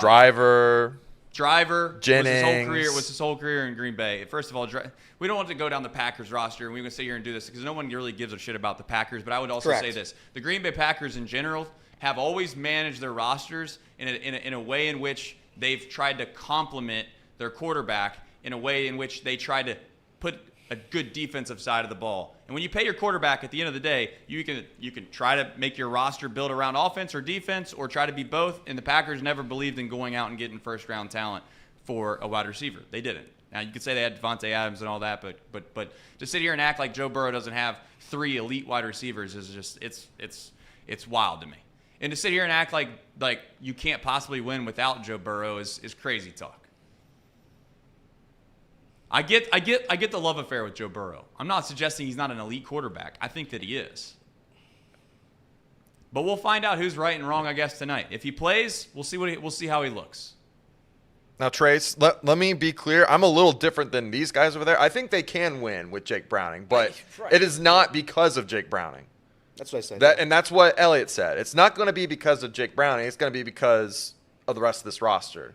And right now, the rest of the roster hasn't been really playing great either. I mean, I would argue the defense has played worse than the offense through the first 2 games. I'd argue that. And that is where our faith is got to be all in with Joe Burrow. If he's not out there, he's the only thing that's been truly consistent. Joe Burrow's been consistent this year? Yeah. Consistently bad or what? No, the defense has been consistently bad. The whole team hasn't played good. Joe Burrow, with all due respect, guys, has how many touchdown passes? Listen, I'm on Trace. By the way, I'm on Trace's side with that. Joe Burrow's looked atrocious this season. He has been. All right, he has been. He played one good half. I agree with Trace in that sense. But to say to sit up there and say Joe Burrow hasn't been a franchise-changing quarterback. Right. Yeah, our expectations are now to get to Super Bowls, not to win playoff games. So it's just crazy. It's crazy to me. Casey's point is the roster hasn't been good. So if we want to say the roster could be good enough to win sure, it should be good enough. It could be good enough. They haven't played like it. I would say majority, our punter has been one of the worst punters in the NFL. Shout out Brad Robbins. Brad Robbins, what a joke you are, respectfully. But it's like, I mean, we can say it's the roster's good enough, blah, blah, blah. Jamar Chase had like 2 catches last week. We go around the roster, the offensive lines look like trash. Defense has been carved up on the ground for 200-plus yards back-to-back games. So, this roster right now is not good enough without Joe Burrow. The roster is constructed around Joe Burrow. We need Joe Burrow. And if you have Jake Browning out there, I have a hard time believing you're going to win football games. That's fine. The point of this, the whole thing that started this, is Trace said that Jake Browning should start because he thinks that Jake Browning can win ball games for the next few weeks and can keep us afloat, and to get Joe Burrow back to full health. And then when he comes back after 4 games in a bye, and we play the hardest stretch of go back to back with the 49ers and the Bills, that Joe Burrow would be healthy and we're ready to rock and have a charge towards the postseason and win games in the postseason once we get there. And also he said that tonight's a must-win game. Jake Browning can win tonight, but if tonight's a must-win game, then it's simple. You got to play JB9. Because if tonight was a playoff game, and we wouldn't even be having this conversation. Correct. Well, tonight is. But you said it's a must-win game. I do think it's a must-win game. Okay. And Well, if it was a playoff game, it'd be Joe Burrow. I will. See, what you can do is you can shred down different factors and situations and always come out with a different scenario. But when you take the holistic picture in, I think that it's an unwise choice. It's a myopic choice to make tonight by trying to play Joe Burrow. So just so there's no future thoughts in this. It's all about win tonight. We got to win tonight because we need to make the postseason. Does no one want to in this room discuss that your franchise is literally in the hands of one guy and you want to run him out there on a bum calf? You want to run him out there on a bum calf? Okay. So listen. Till 2029, that's your quarterback. Like it or not. Right. Till 2029. And just so we're all aware, for the record books, it's 2023 right now. And you want to run this guy out there with a bum calf against the Rams when I think you might be able to get by and just let the kid heal up. And you can say whatever you want. Oh, it doesn't matter. It doesn't matter. This is 3 the weeks, craziest 4 part. weeks. 3 weeks, 4 weeks, it doesn't matter. Okay, so you think tonight's the same as 4 weeks from now if he came out and he played. This is the craziest part because it's just the injury's going to be there. You guys don't know that. And the threat of injury is every going to player that's had this injury has said that it lingers all year. Every doctor said that it's not something that you sit for 4 weeks and you're back to 100%. I need proof of that then. Trace, if you came right now and said bench him for the whole year, we're going to let him get healthy this season, that's fine to me. But to have the logic that we're going to bench him for 2 weeks and think that magically disappears. No, you got to on buy top of the fact that 5 Joe Burrow, weeks. on top of the fact, 5 weeks. Yeah. He just rested 5 weeks. It didn't work. It didn't not work. To mention, Right. Not 5 to mention, weeks. when you go 1-4 in those 5 weeks, are you risking him coming back to re-aggravate the injury when the Bengals have legitimately no chance? Right. Because with that logic, no, you don't. You sit him for the rest of the year, and then you come back at us 5 weeks from now saying, well, if he's a franchise quarterback, you pay $300 million, he should be out there losing for his team. This is where that argument loses me. Because if you're going to go out there and not try tonight because of that injury, and when you want to say, we're going to save him for the whole season, I would say, you know what, that has merit. If we want to say Joe Burrow, let's get him right this year, and we'll punt to next year. That's fine to me. Right. But to say he's going to come out there in 4 weeks, we're going to let him take naps for 4 weeks, and he's going to come back out for the 5th week and magically be good Joe Burrow, that's not what's going to happen. And if you say you're going to bench Joe Burrow because of risk of injury, I want Jamar Chase benched, I want T. Higgins benched, I want the whole roster benched, and might as well cancel the sport because that's what football is. It's filled with injuries. It's filled with risk. That's part of the job. That's what you're getting paid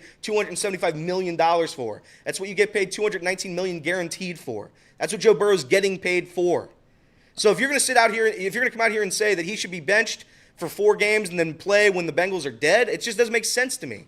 The logic is flawed. The assumption that you're dead in 4 weeks because Joe Burrow doesn't play, I guess, Correct. is where we disagree. Yeah, it is. Really quickly, a grade 2 strain where there's several torn muscle fibers, and which leads to bleeding, can cause and leave a bruise and noticeable swelling, and also a noticeable loss of strength and range of motion.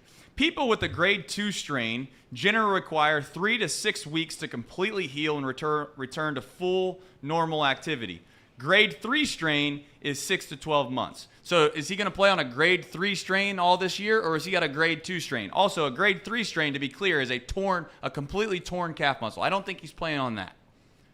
So we're going to say that a normal average person without any kind of healing can return to full strength within 3 to 6 weeks, and we want to sit here and act like no matter what he does, he can't get back to full health?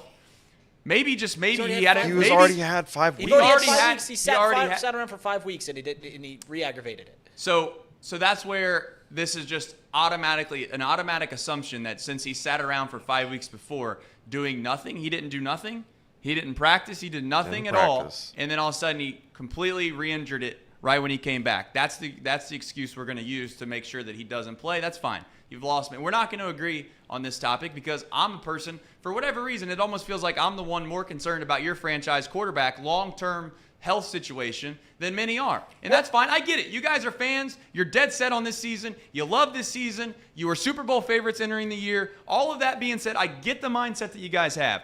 I would just I think from an outsider's perspective, it's wild to me to play a guy that's looked horrible for 6 of 8 quarters, when in reality, he's not going to be the quarterback that you need him to be to win what you ultimately want in the first place. So I'm sitting him. And if that means I'm punting on the season, then I'm sorry.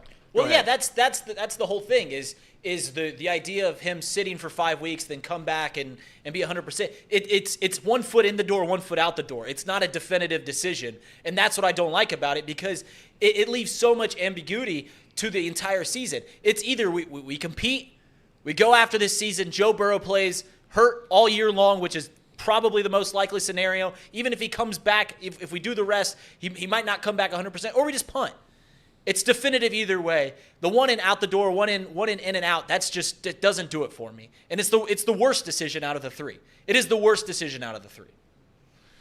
Super chat from Mr. Mo. Thank you, Mr. Mo. He says the Bengals D forced 2 turnovers in the Browns, and the offense couldn't cash it in. To say this defense has been worse than the offense is just false. They haven't been great, but they aren't the main issue. Listen, I think we all are on the same page with the Bengals. They've not played a full game of football. They have not been what many people expected them to be this year. They're 0-2. Clearly, Joe Burrow's health is the top of the list of the concerns, but the defense is underneath that, I would think. We'll see. Tonight's a big telltale sign of what the Bengals are going to do in general. They've been hush-hush around the facility of whether or not Joe Burrow is going to play or not play. Joe Burrow's been hush-hush about it. I don't know. I don't think my opinion is going to change 1 second, because I think that, you brought in A.J. McCarron. You obviously have Jake Browning for the game tonight. You can say whatever you want, but I think it's a tall task with Joe Burrow to get to the postseason, and if he's not healthy, then it's then essentially here's some breaking news on Joe. Here's some breaking news on Joe. According to Diana Rossini, Joe Burrow's going through a workout this morning. There's optimism he will play, and his status for tonight is trending in the right direction. Burrow is campaigning with coaches and the staff right at this moment. However, his status is still uncertain. So, and by the way, and that one guy in the chat says it. The Bengals front office should have accounted to have a backup quarterback ready, and that's really the issue, because to have Jake Browning be your backup quarterback in the National Football League is a joke. That's where we're in this terrible position, anyways, is because there is no confidence in Jake Browning. So if you go out there right now, or if you go out there in the preseason, you sign somebody that has NFL experience, that has proven he can at least be a game manager in the National Football League, this isn't even a debate. Then I can side with Trace, and I can be like, you know what? All right, we'll take our chances for a couple weeks with a guy who's played in the NFL. You can't do it with Jake Browning. You can't do it. If Burrow can't go tonight, it will be Jake Browning, and they will lose the game. Can they win? Sure. You saw what happened with the Cardinals yesterday. It's the National Football League. It's why it's the best league in the NFL. You saw the Colts. Gardner Minshew beat the Ravens in Baltimore yesterday. So it is possible, but it's not possible with Jake Browning. Fair enough. Let's do a chat poll question of the day. I'll go around the room and get your guys' opinion on this. This is the main question I have, because I don't want Monday morning quarterbacks. I guess it'll be a Tuesday morning quarterback come tomorrow. Would you sit Joe Burrow to protect him from himself? However you want to word this, Casey, I don't care. But would you sit Joe Burrow to protect him until he was cleared by doctors at, quote, 100% strength, to risk farther injuries? Yes or no? So if he does get hurt, I don't want to hear people coming back in here tomorrow, the next day, a week after, 2 weeks after, and saying this is all on the front office of the Cincinnati Bengals. I don't want to hear that. Now, clearly, one of two things might not be the same. If Joe Burrow is 100% healthy, is there risk of injury there? Of course there is. We all know that. But you're not going to convince me that right now, when he goes out there, his risk of injury isn't, I would use the term, significantly higher. Because I think it is. In the NFL, everybody has risk. You're going to get injured. It's just part of the game. That's fine. But the person that stands at the top of the Eiffel Tower that dangles over side of the rail is a lot different in regards of what risks they're taking versus the guy standing at the bottom just standing on the ground. There's a different level of risk. You can use that excuse or use that all you want, but there's an inherited risk that is being taken right now by the Cincinnati Bengals by playing him. I'm just curious what the fan base thinks. It's a genuine question. Genuine question. I want to know, are you willing to sacrifice the percentage chance of Joe Burrow's long-term health, or do you not think it matters to play him now? I know your answer is yes because you've said that. But yeah, we already said it. I'm willing to take the risk. Yes. On Joe So Burrow. I think if he's gonna get injured like significantly, it's not gonna just be because of the calf. It's gonna be because of other issues That's as what well. I'm saying, Casey.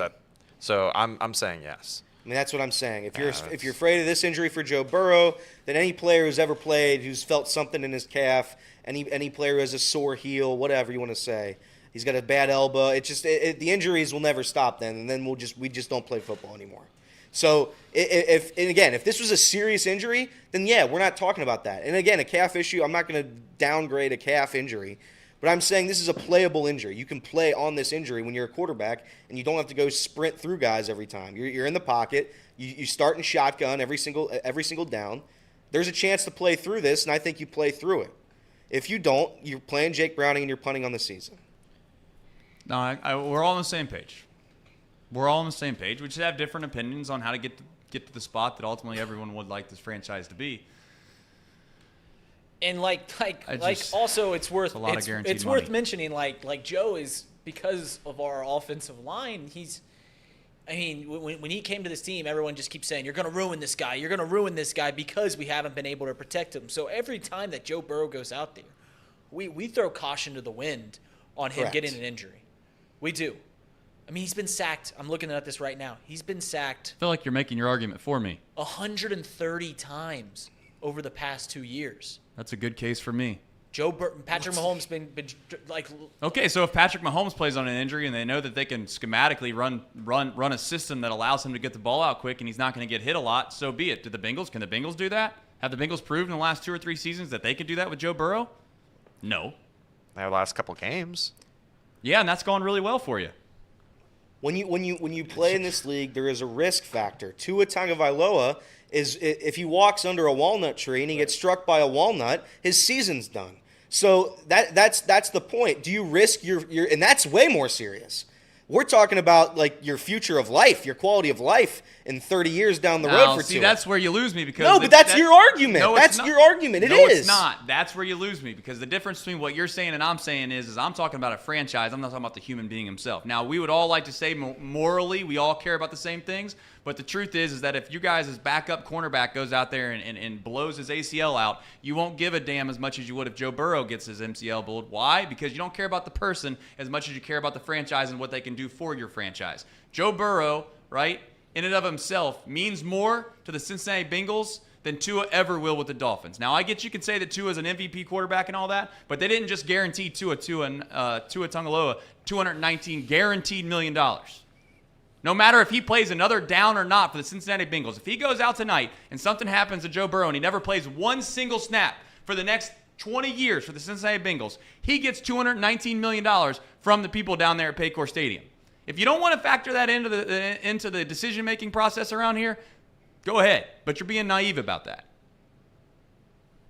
I just don't know. I don't know what we're talking about now because Tua's health is one thing, but Tua to the franchise of the Dolphins isn't the whole entire franchise. If Tua, like you said, has a major injury, which we all don't want to have happen, but if he did, their franchise isn't strapped for cash for the next 10 years because they paid him $219 guaranteed $1 million.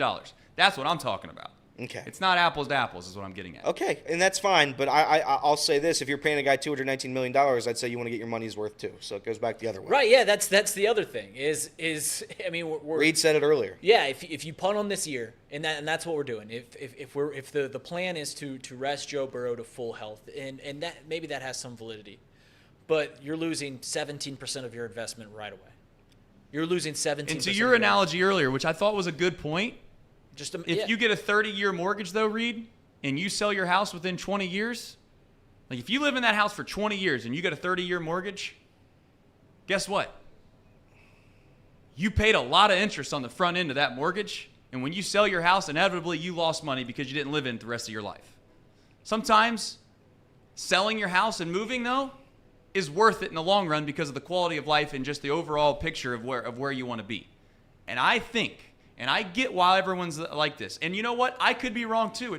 We're all spewing opinions for the most part. I don't make it sound like, oh, Trace is all, yes, I get passionate and I say things that are opinionated and I say them as fact because in my mind they're fact. I just think it's very short-sighted to sign a guy for $219 million and think that this game tonight is life or death for the overall franchise. And yes, you could say that I'm overreacting because I think that going out there tonight, maybe he has the same risk of injury as he always had, but I just think categorically, statistically, and basically objectively, that is false. That is false. He's going out there hurt with a line that you guys don't think that he can that can protect him all that well anyways. And you're risking farther injury to a guy that has good escapability when healthy. Good escapability when healthy. And in fact, I would argue that's one of the best things about Joe Burrow.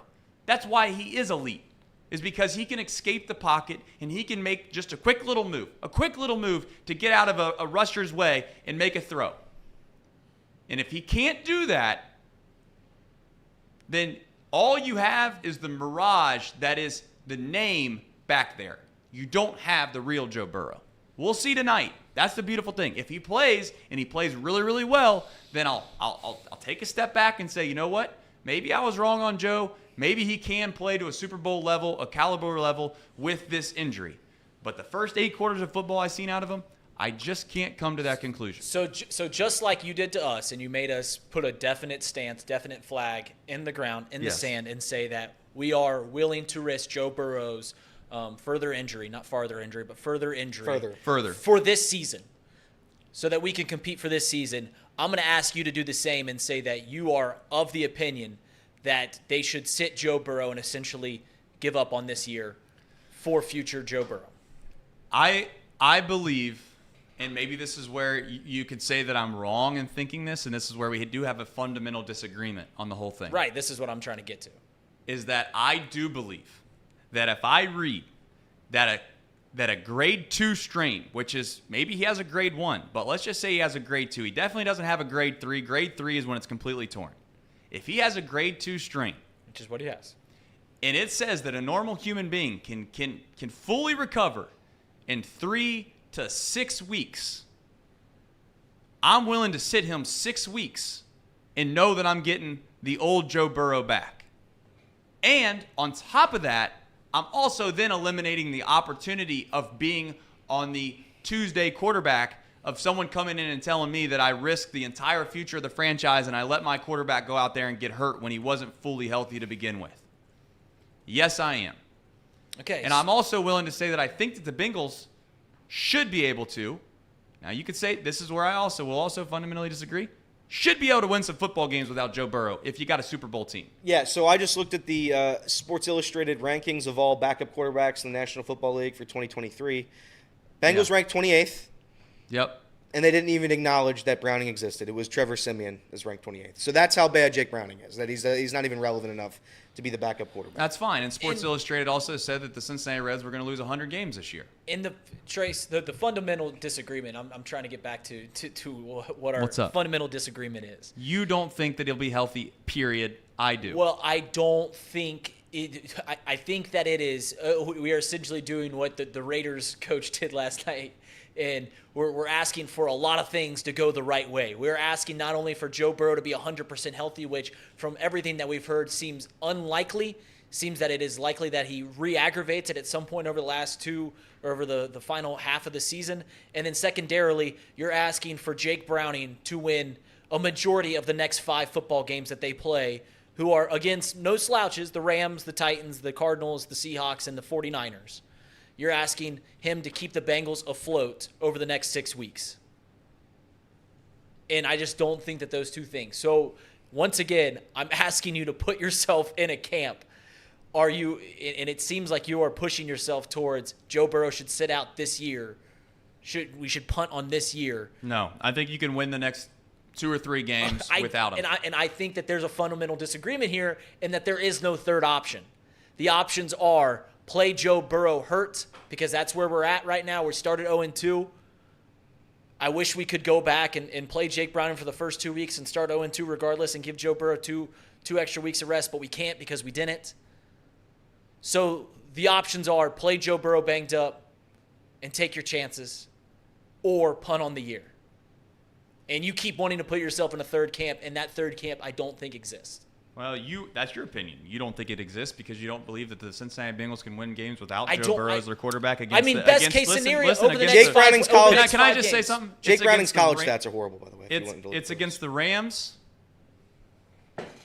the Titans.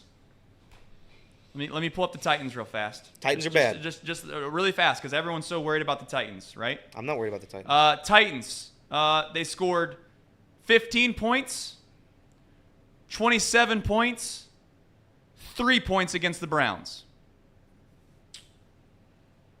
So we're really worried about the fact that you can't beat the Titans with a Super Bowl team without Joe Burrow. Let's go down the list really quickly. We'll do this exercise together. Then they play the Cardinals. All right? Who Josh Dobbs just beat the Cowboys. Your number one team. Your number one team. In the NFL. Cardinals lose to the Commanders. They lose to the Giants. And yeah, they beat the Cowboys. This is the NFL, which I guess the scores of those games? You could argue proves my point as well. Josh Dobbs just beat the Cowboys, the best team in the NFL. Josh Dobbs, pretty bad at Tennessee as a quarterback. Not very good quarterback in college. What was the scores of those games? What are you asking? How many points? What were the scores of those games? How many points the Cardinals score? Mm-hmm. They scored 16 points, 28 points, 28 points. Maybe they're underrated. Go to the Seahawks. They're underrated. They're 1-2. What did the Seahawks do? They're 1-2. What did the Seahawks do? I'm going to the Seahawks now. Seahawks are concerning. If you're a Bengals fan and you're counting that Seahawks game as an easy win, wrong.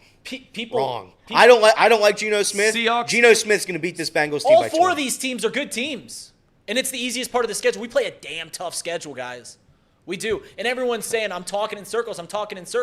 But the point of what I'm trying to say, if you guys haven't seen this yet, is that asking Jake Browning to keep this season afloat over the next 5 games where we play the 49ers, the Seahawks, the Titans, the Cardinals, and the Rams seems impossible to me. It seems impossible to me. Because you got to win at least 3 out of the next 5 games to keep it afloat. And then we're looking at, 3 and 4? They might get lucky winning 1. Right. I don't even want to validate what we're talking about here. If we sit out Joe Burrow to give him the much needed the rest that he needs to get to 100%, then I think that it is punting on the season because I don't think Jake Browning can keep this team afloat. You guys want to do a hypothetical here as we can talk about some other subjects around sports as well, because I'm sure that many of you maybe are tired of us sitting here screaming and yelling, and we're just fundamentally not going to agree. Jake Browning has thrown over 20 touchdowns in college. You guys want to have fun with this? One time. If Jake Browning, let's just say if Joe Burrow doesn't play. If Joe Burrow doesn't play the next 4 weeks and they win 2 games, do you buy that or sell that? Based off of what I've seen from the Cincinnati Bengals this year, no, I'm selling that Jake Browning can't win 3 of the next 5 games. I would argue Jake Browning wins 0 games. For someone that watched all preseason, unlike you, who says preseason doesn't matter, and it doesn't, they're not going to win. It doesn't. They're not going to win with him. 2 and 4 does keep the team a little afloat, barely. I don't think it does. Because after 2 and 4 gets you to the bye, and then you play the 2 toughest teams in the schedule. So. Right, 49ers, Bills, then you get a Texans team, then you go at Baltimore, then you play Steelers, Jacksonville, Colts, Vikings, Pittsburgh, Kansas City, Browns to round out the season. It's a very tough schedule. And that's I guess that's the crux of what I'm saying is if Joe Burrow is rested If we sit Joe Burrow, the season's over. So the options are, in these are, like I said, it's 1 foot in, 1 foot out if you say you want to rest Joe Burrow. You have 2 options. You have 2 options at this point in the season. You take your chances with Joe Burrow hurt, or you sit him and you try for next year. Those are the 2 options. There is no third option.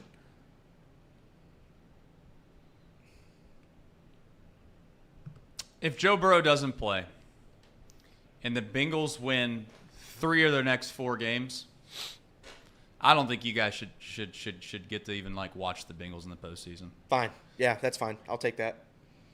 I'll take it. I mean, it's crazy to me how Jake Browning wins 3 games. Yeah, yep. Book me down as the under. Would you be willing to risk that if someone said that? Now I know I yeah, get I'll that do that's it right now. but I'm I'll just do it saying, right now. Bengals win 3 of the next 4 without Joe Burrow. You're willing to? Let me ask you. I'll say this. Okay, we'll make a deal. We'll make a deal. We'll make a deal. If it's Jake Browning, they're not winning 3 games. If you give me McCarron, it's a different story. Jake Browning, no. So is your question McCarron or is your question Browning? I'm saying if Joe Burrow doesn't play, I don't care how it goes. I mean, Jake Browning's probably going to play tonight if he doesn't play, obviously. But even if it's A.J. McCarron, it doesn't matter. My point still stands. I'm willing to sit Joe Burrow for as long as it is. Then no, I'm out of the hypothetical thing. So now now you're back into trusting the fact that Bengals could get by until the bye week. After the bye week with Trace, Joe Burrow. I've always been under the belief that they can get by if they had a competent backup quarterback. The issue is we don't. Right. Jake Browning was Jake Browning's a bad college quarterback, and the fact that he's in the NFL, I don't even know how that's possible. If I'm going to be honest with you, he had 1 good season in college. He had 1 really good season in college. The rest of his seasons were mediocre. He shouldn't be in the NFL. I don't know how he's lasted 5 years circulating around the league. I'm going to bring back Logan Woodside from Toledo. There's a reason that we've had 5 different quarterbacks come into this QB room since the start of the preseason. You want to hear something wild? Quarterbacks. I think that if Jake Browning plays tonight, the Bengals are no more than a 2.5-point dog, 3-point dog. That's it. So if that means that if Jake Browning plays, just forget it. So be it. But I guess you all could get really, really wealthy if Jake Browning plays, because then you could just put as much money as you humanly possibly could on the Bengals tonight, or on the Rams tonight money line, which I would suggest doing that, because it'll probably be like +1. Actually be -125, 140. I got Rams +6.5 on Sunday at even money. Now it's a 1-point spread, I think. So shout out to me. It's a 1-point spread. Sharp gambler. We'll see if that works out for you, because you'll probably end up losing that. Let's shift this away from the Burrow conversation. Yes, please. Who on this team right now tonight needs to have the best game of their life? Who needs to show out tonight for the Bengals to win this game? Are there any players specifically? I mean, for me, it's Joe Mixon. For me, it's one player. His name is Joe Mixon. If Joe Mixon goes out there, he gives me 25, 30 carries for 200 yards, Bengals win this game. Bengals need Joe Mixon more than they've ever needed anybody in their entire life. That's a fact. Defensively, I think the linebackers got to play better. Yeah, the Rams are flawed. They're missing Cooper Kupp. They're missing their best guys. They traded Cam Akers away. So we got, I think his name is Kyron, yeah. Kyron Williams or something. And then you have Puka Nacua, who might be the best receiver in the NFL. But it's a flawed offensive Rams team. I think the Bengals theoretically could win if you control the entire clock and you don't let Jake Browning touch the football. I would say that in light of Joe Mixon needing to have a good game, I'm going to say that the interior offensive line, they need to have a better game. I mean, they need to play a bit better defensively. I really want our secondary to just ball out. They need to be able to ball out tonight. They have to limit Puka. They have to. If they can't limit what Matthew Stafford can do with Puka and Tutu Atwell, we're going to be in for a long night regardless. So get to the quarterback. Is Puka going to play? He's questionable, but he played last week on the questionable tag too, so I think he'll play. And if they don't have Puka, then there's legitimately a chance, because other than Tutu Atwell, I don't know what the hell they've got. Tyler Higbee's had a mediocre season. He's kind of shifted away from the pass catching role, it looks like. So we'll see. I think if the Bengals are able to control this game and they win ugly, they win this game 13-7, 13-10, that's fine. And that's what it looks like without Joe Burrow. This is an extreme example right now. So we're debating this as if Joe Burrow's officially not playing, even though there's a chance that he does. Bengals can win this game. You gotta have the right plays. And if Zach Taylor and the offensive coordinator continues to act like Joe Burrow is there, and we're throwing it 40 times with Jake Browning, And that just won't happen. there should be concerns about Zach Taylor. But we'll see. There's optimism still that you can win this game. Just win it ugly, win it gross. But there has to be a long-term plan in place. This can't be a bench Joe Burrow for 2 weeks and hope it pray and gets better for a week and a half. So let's see. We'll see what we can do. I mean, I outside of Joe Burrow, because obviously we don't want to keep talking about him, which I think he's the main point. If he plays, he's got to play better than he has. We'll see if he does. I mean, Irv Smith Jr. not playing tonight. I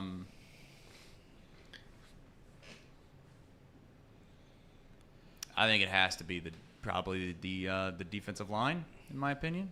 At some point, this Bengals defense is, and they've already forced some turnovers, to be fair to them, but I think that the reason that the Cincinnati Bengals, in my opinion, have been very, very, very good the past couple of years is because, like it or not, their defense has been pretty good, and they need to be pretty good tonight to give their offense a chance. Their offense, again, to be clear, if Joe Burrow is healthy and they can find a way to get it clicking again, it's possible. I just don't think it's likely. I hate to say that, but I just don't think it's likely that this offense, the way in which Joe Burrow has been of late, is going to play extremely well. And by extremely well, I'm talking 35 points. We'll see. Again, hopefully the defense. If the defense can keep them 24 or less, yes, then I think that the Bengals can win no matter who's playing at quarterback. I know that sounds crazy, but I think that they could schematically get themselves to 28 points. Reed said it last week. How many times did we touch Lamar Jackson last week? Maybe it was Casey. One of you guys said it. It's 0. 0 times they touched Lamar Jackson.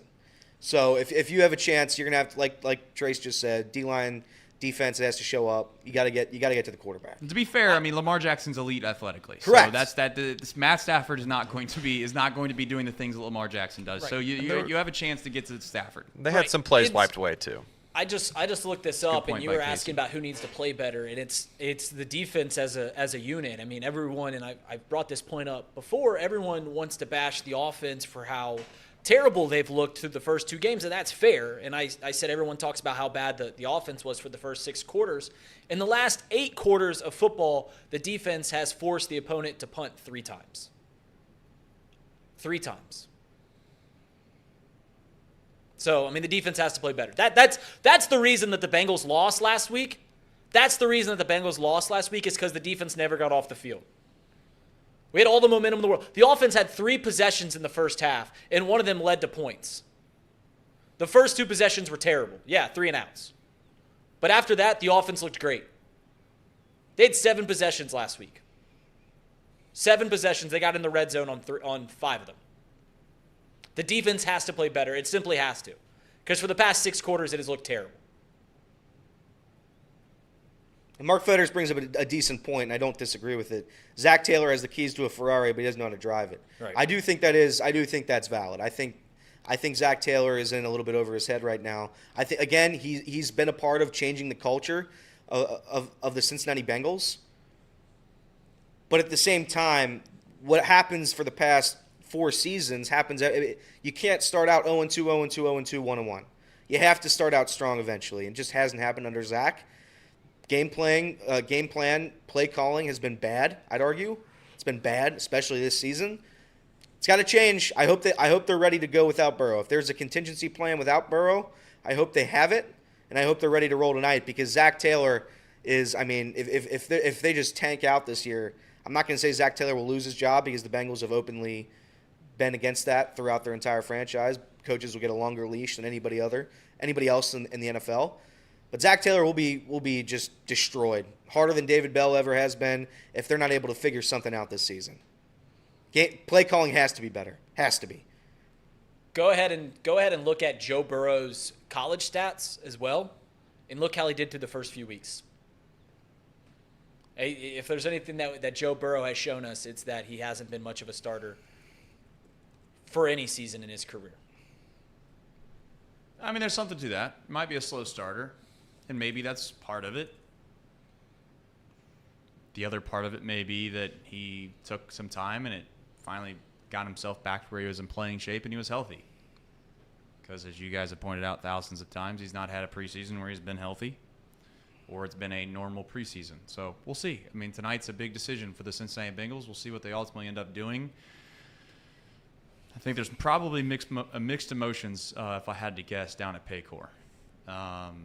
And for all accounts, hopefully nothing crazy happens, because that would probably tear a front office to pieces if people are on both sides of the aisle that we've been on and something did happen, because then, like it or not, whether it's because of previous injury or not because of previous injury, then it turns into a huge disagreement and argument, something that I don't know if it would be reconcilable or not, but it would be a tough situation down at Paycor if for whatever reason Joe Burrow has anything that he re-injures it again, or something happens to where, heaven forbid, something happens to Joe. So hopefully that genuinely just doesn't happen. We don't have to worry about it. And if he can play on this injury all year long and be productive, then that's the case that you guys have made tooth and nail. And like I said before, we'll just we'll see what happens. If the Bengals lose tonight, and I think I'm really the only fan that loves both of these franchises, like pretty. I mean, I they make jokes that I don't like the Bengals. I love the Bengals. I understand. I love the Cincinnati Reds.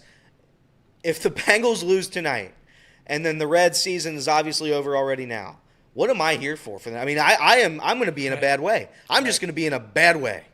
I'm going to be in one of the worst ways I've ever. Coming into this season thinking the Bengals are going to win the Super Bowl, and I genuinely believe that. I thought it was going to work this year. I thought everything was going to click. If they're 0-3, Burrow's on the IL for 4 weeks, which is what Dove Kleiman said yesterday. He said there's a chance that he goes on the IL. If that happens, I'm dead. I'm a dead person. UC basketball, they're going to get destroyed this season. See, how can you say that? Because our best player, because a couple of our best players aren't able to get the waiver from the international stuff. I understand. So you're missing stuff like that. You're playing in the biggest basketball conference in the world. So that's why. College football, they just lost to Miami of Ohio, and it looks like Emory Jones can't play football, as you just saw on Saturday against Oklahoma. Terrible. So I'm in a bad way. I'm not going to lie. I'm in a pretty bad way. I have nothing and nothing.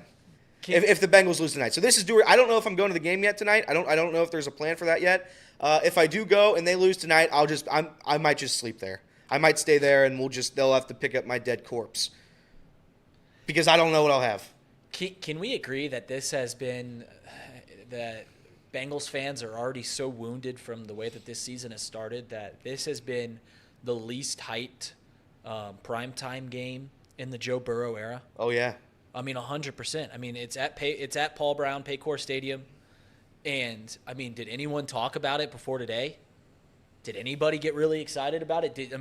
I wake up and I blare "Welcome to the Jungle" every time that the Bengals play. That's a true story. My wife hates it. I wake up, first thing I do, I send it to every group chat I'm in, and I play it in bed on my phone as loud as I can. And today, I didn't even feel the need to do that. I did it. But it was about 15 minutes after I woke up. Wasn't incredibly excited for tonight's game. And it's just because we're wounded. We're wounded as a franchise because we know how bleak things seem. We gambled. We put all of our chips on the table. We're at the blackjack table. We're at the craps table, the roulette, whatever table that you gamble at. I don't give a damn. And we gambled for the first 2 weeks. And we lost big time. And now we're basically sitting there knowing we're going home, knowing the wife's going to look at the bank statements and they're going to be pissed. And we're trying our best. We're trying our best to make what we have left. That's what it feels like. Do you think that the Cincinnati Bengals, in a way, got a little too high on their horse and thinking that they could let some of these guys walk without paying them the money that they felt like they deserved, maybe for good or bad, for better or worse? Do you think, as much as you guys want to sit here and say that doesn't matter who the tight end is, throw anybody out there, Joe Burrow will make them look like, whoever. But, you had a guy last year that was pretty damn good. You let him walk. You pick up Irv Smith Jr., you act like that's going to fix everything. Next thing you know, it doesn't look like that's the case. I get Samaje Perine, probably not as big of a deal. I don't want to make that. But, again, that's another guy that walks. Bates walks.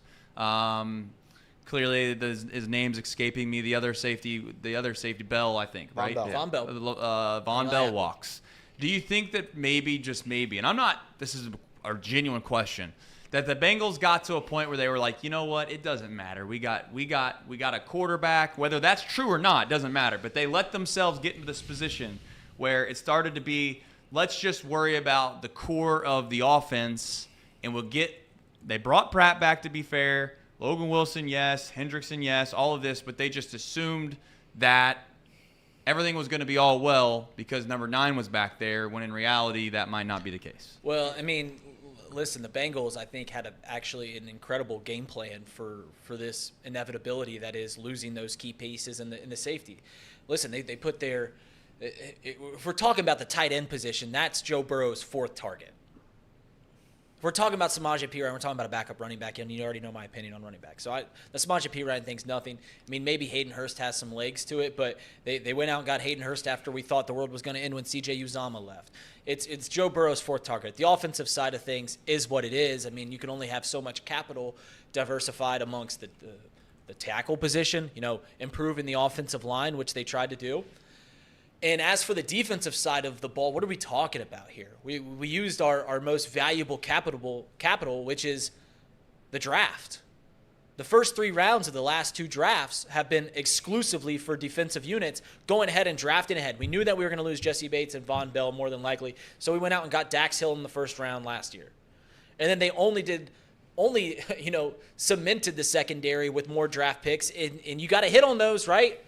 But the Bengals looked at it and said, listen, there's two forms of capital going forward. That is our money. That is our draft picks. We'll use our money to get the long-term pieces like free agents, like Joe Burrow, and like the elite receivers we have.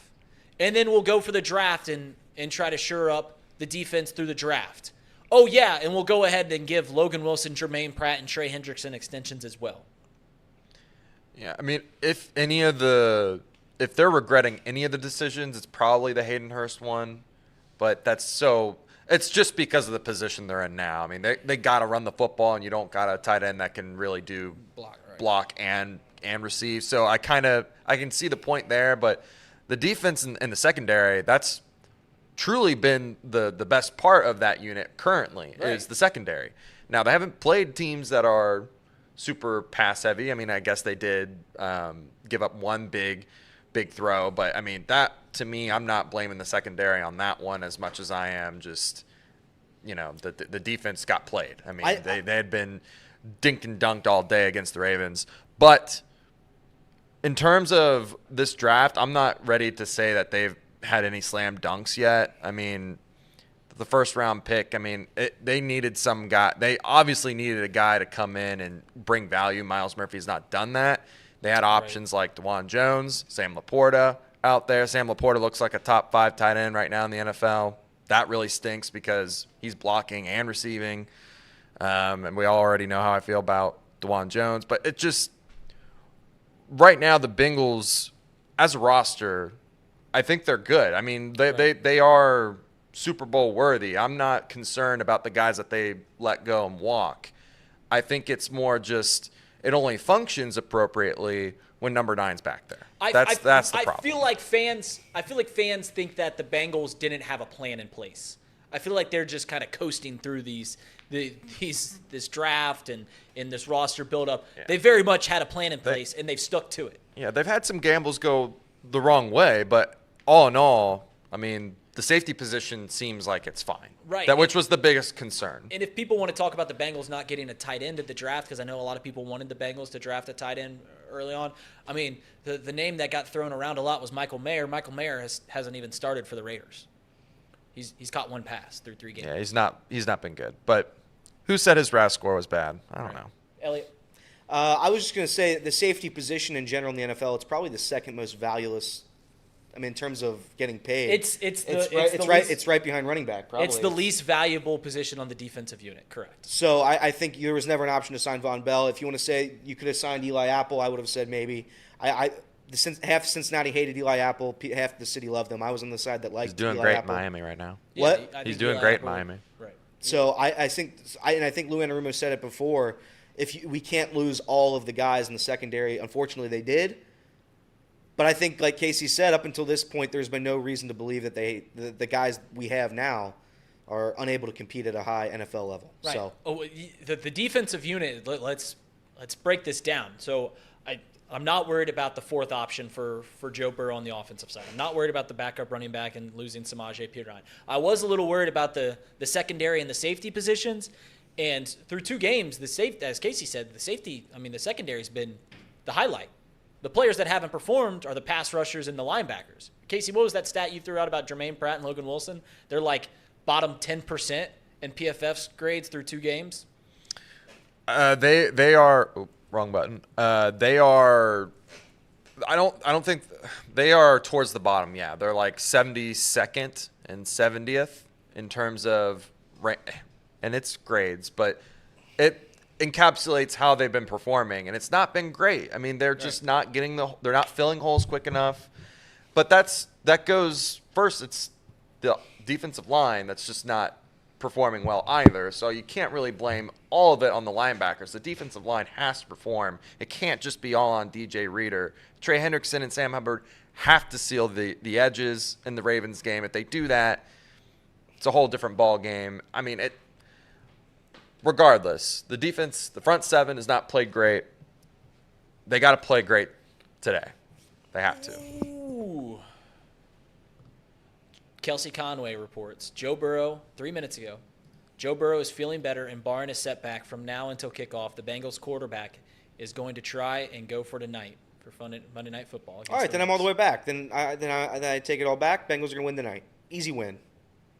We're all the way back, Cincinnati. By the way, Trace's vote, the poll, would you sit Joe Burrow to protect himself from further injuries, not further injuries?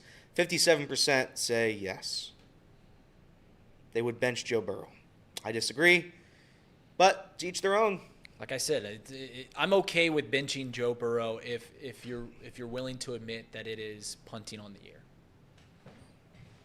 I think there's some merit in that. I just don't think that there is merit in thinking that you can bench Joe Burrow for 5 weeks and we're still going to be around for this thing. I don't think that's a possibility. So to be clear too, then that you think Jamar Chase feels like they should punt on the year. No, Jamar Chase definitely does not feel that way. So why does he say that he wants Joe Burrow to sit and get healthy? Jamar Chase. No, I want an answer. I want an answer out of Casey. Why would he say that? If you're telling me that Jamar Chase definitely doesn't feel that way, that he definitely doesn't want to punt on the season, but he has openly said that he wants Joe Burrow to sit until he's 100% healthy, why would he say that? Well, he said he wanted him to sit, 5-6 weeks ago, and we didn't listen to him, and. Now you can't do that. Now you can't do that. Do you think it's a little bit different when you're friends with the guy and you have a personal relationship and you're concerned about his health? Yeah, Do you think that's a little bit different? I'm not going to speculate in the headspace of Jamar Chase. And I'm also not going to deny that he believes he's him, and I do think he's him. But Jamar Chase needs to play better.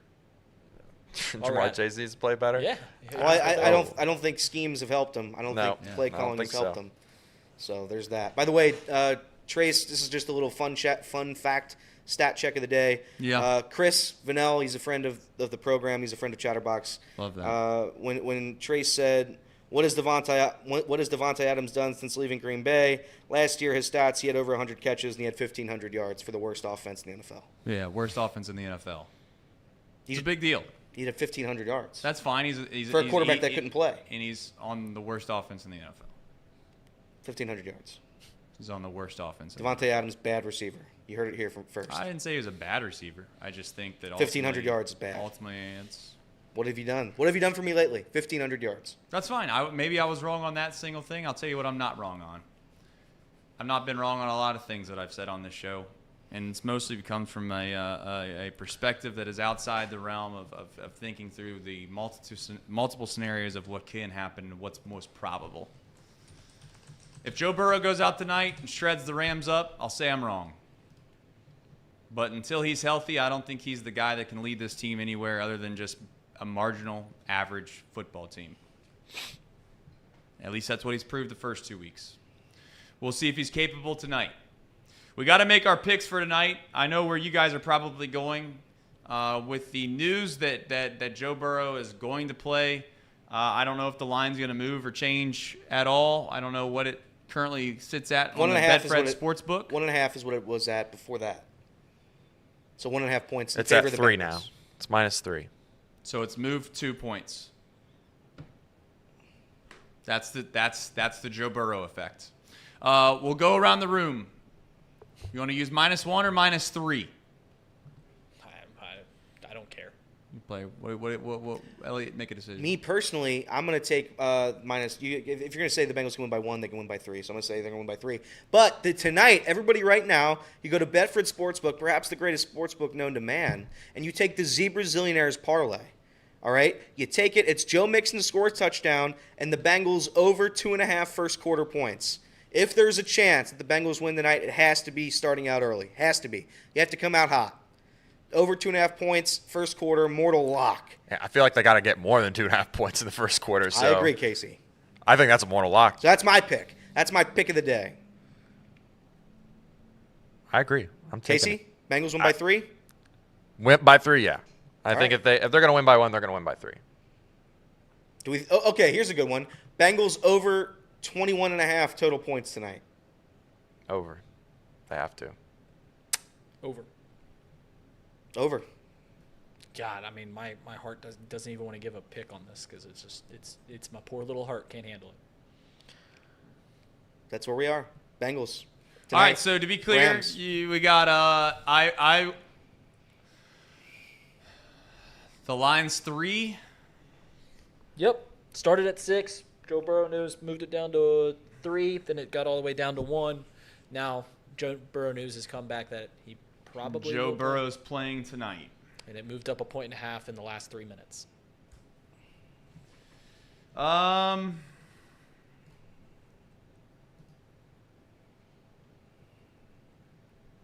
think I'll take the Bengals. So everybody's in the Bengals. I changed my pick. I'm going to go to the Rams +3. Nice. Which means that's bad news for everybody. I'm not going to lie. That's bad news for the entire city. What just happened there? Trace really could have helped the city out taking the Rams, but he took the Bengals, forcing me to pick the Rams. Tough. If Jake Browning plays, maybe. I think I might take the Bengals. Because I think that everybody has been so ridiculously on one side of that aisle that it's beyond disrespectful to Jake Browning. Just to act like you can't take a Super Bowl caliber roster and win with him against the Rams, the Cardinals. Seahawks are a good team, yeah. But 5 years, no snaps. doesn't matter to me. Yeah, I mean, like we're talking about guys that watched him play. You're coming. You haven't seen him play a single snap, and you're saying he's fine. And everyone that has watched him play, literally everyone that has watched him play, is saying he's terrible. So bad that the proposition of him having to play, the Bengals brought in 3 more quarterbacks.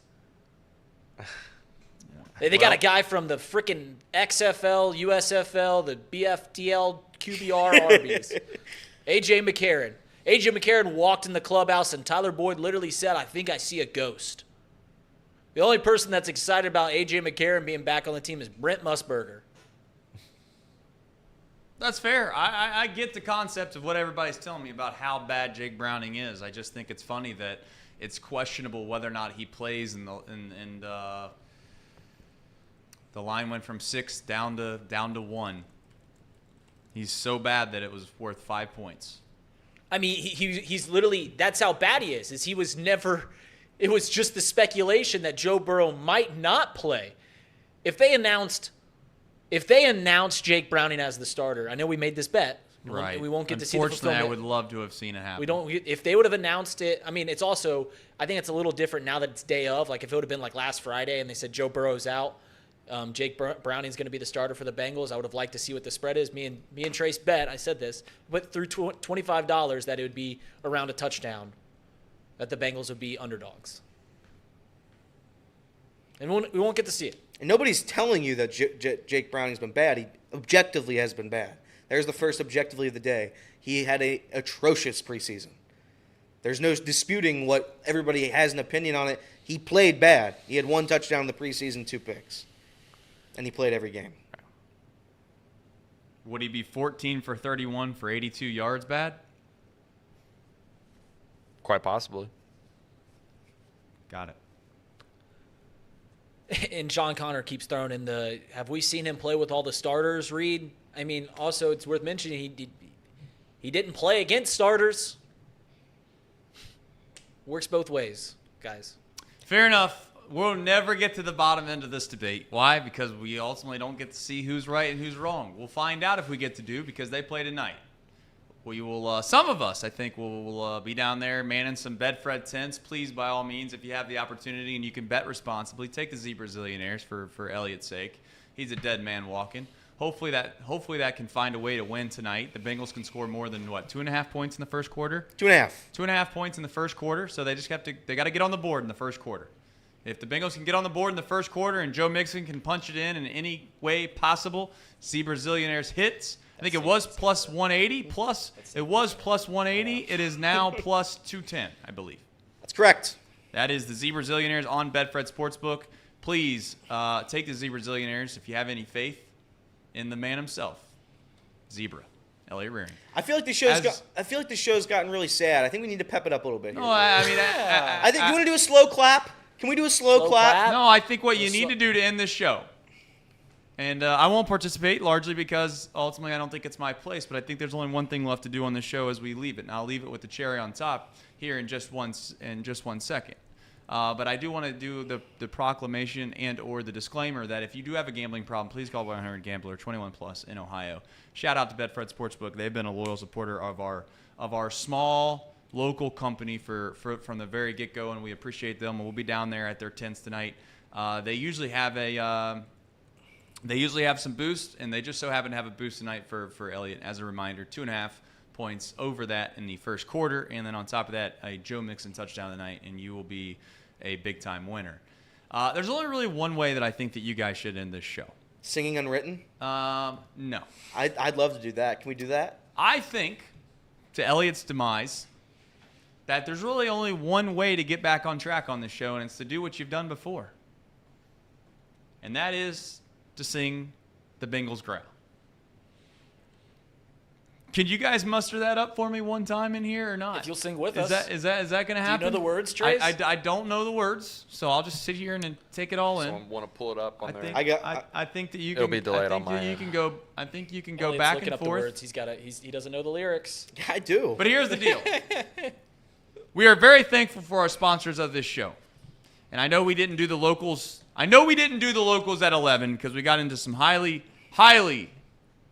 spirited. Debate. Some would say argument. I don't know if it's that serious, but spirited debate.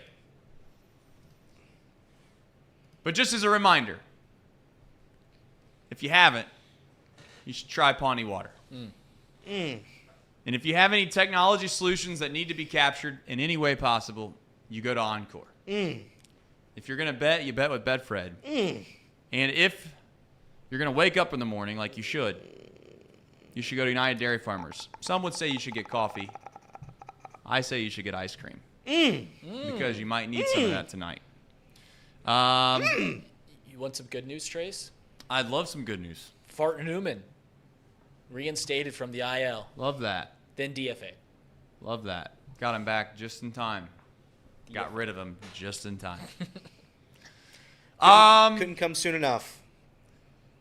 As a reminder. By the way, when this season ends, I'm going to do like a 15, 20-minute dialogue. I'm just going to apologize to pretty much half the roster. That's fair. Kevin Newman will be on there. I like that. What else I like is the United Dairy Farmers supports this show, and they do a cherry on top. But it just as a reminder, we do this show every single day, Monday through Friday, from 10 to 12. And if for some dumb reason you want to join us in our group of idiots that try to do a sports talk show in this room every single day, be my guest. We'd love to have you back at 10 a.m. We'll see if Tom can't make an appearance. I think that's the case. But for your United Dairy Farmers, cherry on top, you guys need to take it away and make it happen. Mean and angry, here comes a prowling. Lean and hungry, an offensive brute. Clap, clap, clap. Wrong pass or boot. Clap, clap, clap. And defensively, they're rough. Tough. Cincinnati Bengals. That's the team we're gonna cheer to victory. Touchdown Bengals. Put some points up on that board and win a game for Cincinnati. With Joe Burrow. Elliot did have to look up the lyrics, which is a little alarming for his fandom, but that normally ends up with a Cincinnati, Cincinnati. We got a team right here in town. Ain't gonna never let us down. Who dey? Who dey? Who dey think gonna beat them Bengals? Who dey? Who dey? Who dey think gonna beat them Bengals? Nobody. Except the past 2 weeks. Yeah. Want to do the Reds fight song too? I'm a Reds fan. That's what I am. That said, imagine your season ending. We'll be back better than ever tomorrow at 10 a.m. We hope you join us, even if it doesn't go the way we'd all like tonight. See you hopefully tomorrow, everybody.